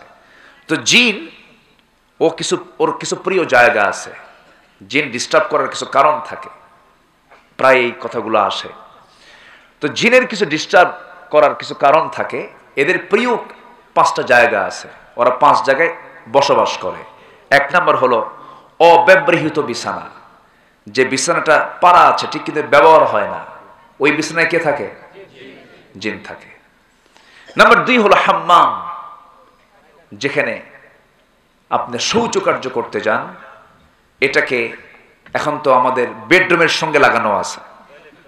এখন টয়লেটগুলো কোথায় আসছে? বেডরুমে। বেডরুমের অ্যাটাচড। তো অ্যাটাচড যখন করছেন, এটাকে দরজার লকটা রাখা দরকার। কারণ নির্দিষ্ট এই হাম্মামখানায় ঢোকারও দোয়া আছে না নাই? কি দোয়া? আল্লাহুম্মা ইন্নী আউযু বিকা মিনাল খুবুসি ওয়াল খাবাইস। তাহলে এই দোয়াটা আমি যখন পড়ে যখন ঢুকি, মানে কি, এটা একটা আড়াল করে থাকার জায়গা। এই জায়গাটাতে শয়তান বসবাস করে, জিনদের বসবাস থাকে। এজন্য এটাকে লাগিয়ে রাখার মধ্য দিয়ে অনেকটা নিরাপত্তা নিশ্চিত পাওয়া যায়। বলি আলহামদুলিল্লাহ। আচ্ছা, নাম্বার 3 হলো ঝুলিয়ে রাখা অব্যবহৃত কিছু জামা কাপড়। আপনি ঝুলায় রাখছেন, মাসের পর মাস চলে যাচ্ছে, এখানে এসে ওদের একটা বাসা, ওরা তৈরি করার চেষ্টা করে, এটা আমরা খেয়াল করার চেষ্টা করব। নাম্বার 4 হলো যে সমস্ত ঘরে প্রাণী অথবা বিভিন্ন মূর্তি, পুতুল, কুত্তার ঠ্যাং, বিলাইয়ের ঠ্যাং আছে না, এরকম আছে না? আছে। এই সমস্ত জায়গায় জিনদের একটা আসর করার বিশাল সম্ভাবনা থেকে যায়। নাম্বার 5 হলো আগুন জ্বালানোর জায়গা। আগুন জ্বালানোর জায়গা মানে যেখানে আগুন জ্বালায়, উনুন যেটা চুলা, এমন জাতীয় জায়গায় জিনদের বসবাস থাকে। এগুলো থেকে বাঁচার জন্য শ্রেষ্ঠ আমল হলো কিচ্ছু না, গোটা দুনিয়ার সমস্ত আলেম উলামা একটাই ফয়সালা দিবেন, সেটা হলো কুল আউযু বিরাব্বিল ফালাক, কুল আউযু বিরাব্বিন নাস। এই দুটো সূরা পড়ে যদি আপনি মোটামুটি যদি ফু দিয়ে ফেলেন, আল্লাহ তাআলা এই অনিষ্ট থেকে আমাদেরকে বাঁচাবেন। আল্লাহ তাআলা আমাদেরকে আমল করার তৌফিক দান করুন। আসুন আমরা সময়টাকে লম্বা না করে সোজা এখন দোয়ার দিকে যাবো। আমরা চাইবো কার কাছে বলেন তো? আল্লাহর কাছে। সবাই বসে পড়ি, নামাজের মতো করে বসি। আর মাদ্রাসার যে একটা যাত্রা শুরু হলো, সবাই দোয়া করবেন না ইনশাআল্লাহ? এই মাদ্রাসার জন্য 1 নম্বর কাজ হলো দোয়া। 1 নম্বর কাজ কি? দোয়া। নাম্বার 2 হলো নিজের সন্তানকে, মেয়েকে মাদ্রাসায় দেওয়া। রাজি আছে তো ইনশাআল্লাহ? সাথে এখানে ছেলে মাদ্রাসাও আছে না? আনা লা তুজি কুলুবানা বা'দা ইয হাদাইতানা ওয়া হাব লানা মিন লাদুনকা রাহমাতান ইন্নাকা আনতাল ওয়াহ্হাব। গভীর রাত, নিঝুম রাত, নিভানো রাত্রিতে হাজারো মুসলমান নরনারীকে নিয়ে তোমার কালাম থেকে কিছু কথা বলেছি, তোমার নবীর জীবন থেকে কিছু কথা আলোচনা করেছি। সে শান্তে সে কাঙ্গাল ফিকারির মতো দুটো হাত পেতে আছে। আল্লাহ, গুনার দিকে নজর দিও না, বান্দা মনে করে তামাম জীবনের গুনাহগুলোকে মাফ করে দাও। জনম দুঃখিনী মা, জনম দুঃখী বাপজান যারা চলে গেলেন, জিন্দেগির গুনাহগুলো মাফ করে দাও। কবরগুলোকে জান্নাতের টুকরা বানাইয়া দাও। অনেক আলোচনা শেষ করে বাড়ি ফিরে যাব, বাড়িতে ফিরে গিয়ে সব দেখবো কিন্তু মাকে পাবো না রে। মা আমার কবরবাসিনী হয়ে গেছেন, আব্বাকে দেখতে পাবো না, আব্বা কবরের বাসিন্দা হয়ে গেছেন। সে আব্বা আম্মা যারা চলে গেল, জিন্দেগির গুনাহগুলো মাফ করে দাও, কবরগুলোকে জান্নাতের টুকরা বানাইয়া দাও। আব্বা আম্মার জন্য কি দোয়া তাও শিখিয়ে দিয়েছো, দিল থেকে হাতটা একটু উঁচু করে আওয়াজ দিয়ে সবাই বলুন, রব্বির হামহুমা কামা রব্বায়ানি সাগীরা, রব্বির হামহুমা কামা রব্বায়ানি সাগীরা। আল্লাহ তাআলা বিশেষ করে মাহফিলটার আয়োজন করলেন যারা, কষ্ট করে দূর দূরান্ত থেকে আসলেন যারা, বিনিময়ে কিয়ামতের কঠিন ময়দান যেদিন কেউ কাউকে চিনবে না, এমনকি মা সন্তানকে পর্যন্ত স্বীকার করে বসবে, যেদিন মানুষ কাঁদতে কাঁদতে চোখের পানিগুলো ফুরে যাবে, চোখ থেকে রক্ত বের হওয়া শুরু হয়ে যাবে, সেই কঠিন মুসিবতের দিন এই মাহফিল সবার জন্য নাজাতের মাধ্যম তুমি আল্লাহ বানায়া দিও। উম্মে সালমা মাদ্রাসাকে তুমি আল্লাহ কবুল আর মঞ্জুর করে নাও। শিক্ষক ছাত্রীদেরকে তুমি আল্লাহ কবুল করে নাও। আল্লাহ এই প্রতিষ্ঠানকে এলাকার শ্রেষ্ঠ প্রতিষ্ঠান হিসেবে তুমি আল্লাহ দয়া করে মঞ্জুর করে নাও। আমার এজাজ ভাইকে তুমি আল্লাহ কবুল করো, খতিব মহোদয়কে তুমি আল্লাহ কবুল আর মঞ্জুর করে নাও। সবার নাম তো আমার জানা নাই, আমার সঙ্গে যারা আমিন আমিন করছেন, যারা নেক মাকসুদ তুমি আল্লাহ কবুল করো। পরিবারে অশান্তি শান্তি দিয়ে দাও, সন্তানগুলো অবাধ্য অনুগত করে দাও, ব্যবসায় ঘাটতি ব্যবসায় বরকত দিয়ে দাও। এক কথায় যার যার সমস্যা তুমি আল্লাহ দয়া করে সমাধান করে দাও। আল্লাহ তাআলা তোমার বান্দাগুলোকে নিয়ে এমন সময় হাত তুলেছি, গোটা দুনিয়া জুড়ে মুসলমানদের পায়ের তলায় মাটি নাই, মুসলমানরা মার খেতে খেতে শেষ হয়ে গেছে। ও আল্লাহ, এই ক্রান্তি লগ্নে তোমার কাছে প্রার্থনা করি, এই ক্রান্তি লগ্নে মুসলমানদেরকে একটা প্ল্যাটফর্মে আসার তৌফিক দিয়ে দাও। মুসলমানদের প্রথম কিবলা বাইতুল মুকাদ্দাস, বাইতুল আকসাকে তুমি আল্লাহ মুসলমানদের হাতে তুলে দাও। আল্লাহ তাআলা 180 কোটি মুসলমানের দুনিয়ায় ওমরের মতো একজন নেতা পাঠিয়ে দাও, আয় আল্লাহ তাআলা, তোমার বান্দাগুলোকে নিয়ে হাত তুলেছি দোয়া কবুলের সময়, এই সময় দোয়া কবুল হয়ে যায়। তুমি আসমানের এই দুনিয়ার আকাশে চলে আসো। আলা মিন মুস্তাগফিরিন ফাগফির আলাহ। আল্লাহ, তোমার কাছে মাফ চাচ্ছি আল্লাহ। এখানে মুস্তাজাবুদ দাওয়া, এখানে অনেকেই থাকতে পারেন, এখানে মুসাফির আছেন, এখানে মাজলুম আছেন, এখানে আলেম উলামা আছেন। আল্লাহ, তোমার যার যা পছন্দ হয় হাতখানা তুমি আল্লাহ দয়া করে কবুল আর মঞ্জুর করে নাও। এই দোয়া আমার জীবনের শেষ দোয়া হতে পারে, এই চাওয়া আমার জীবনের শেষ চাওয়া হতে পারে। চোখের সামনে কত লোককে বিদায় দিলাম, আপন বন্ধু কবরবাসী হয়ে গেছে কত জনের। আল্লাহ, নিজের চোখে কত বন্ধুকে বিদায় দিলাম, কত আত্মীয় স্বজনকে বিদায় দিলাম। আমাকে একদিন সবাই বিদায় দিয়ে দেবে, একদিন চিরতরে কবরে রেখে আসবে। কেউ তো আমার বন্ধু নয়, মূলত তুমি আল্লাহ ছাড়া। এই দুনিয়ার মায়া মমতা ছেড়ে সব একদিন চলে যাব, সব একদিন পর হয়ে যাবে। আল্লাহ, তোমার কাছে একটা ফরিয়াদ করি, হিসাবটাকে কঠিন করো না।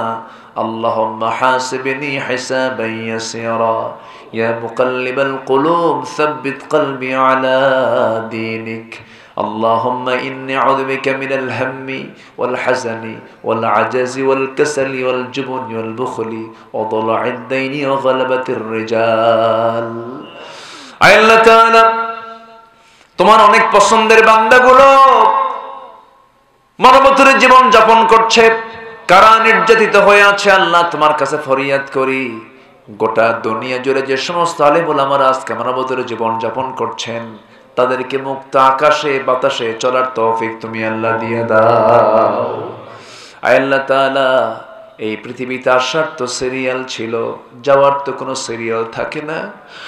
কে কখন চলে যাব আমরা কেউ জানি না, কে কখন বিদায় নেব কেউ আমরা বলতে পারি না। তবে একদিন মরে যাব, টান মেরে ঘর থেকে বের করে দেবে, জীবনের শেষ গোসলটা হয়ে যাবে, মরামুখ সব দেখে দেখে চলে যাবে, কবরে শোয়া দেবে, বাঁশ চাপা দেবে, মাটি চাপা দেবে। ওই যে বিদায় দিয়ে আসবে, আর কোনোদিন কেউ খোঁজ নিতে যাবে না। 24 ঘন্টায় মাথার চুলগুলো খসে খসে পড়বে, 3 দিনের চামড়াগুলো গলে গলে পোকার পেটের খাবার হবে। মাত্র 7টা দিন পেটের নারী বেরিগুলো সব বের হয়ে চোখ মুখ কান নাক দিয়ে বের হওয়া শুরু হয়ে যাবে, কিম্ভূত কি মাকার চেহারা হয়ে যাবে। এই তো দুনিয়ার নিয়ম, এইটা দুনিয়ার বাস্তবতা। আল্লাহ, তোমার কাছে ফরিয়াদ করছি, আল্লাহ আমাদেরকে তোমার পছন্দের বান্দার কাতারে নাম না লেখানো পর্যন্ত মরণ দিবা না। আল্লাহ তাআলা, মরণের সময় যখন চলে আসবি, জবানে জুটায় দিও লা ইলাহা ইল্লাল্লাহু মুহাম্মাদুর রাসূলুল্লাহ।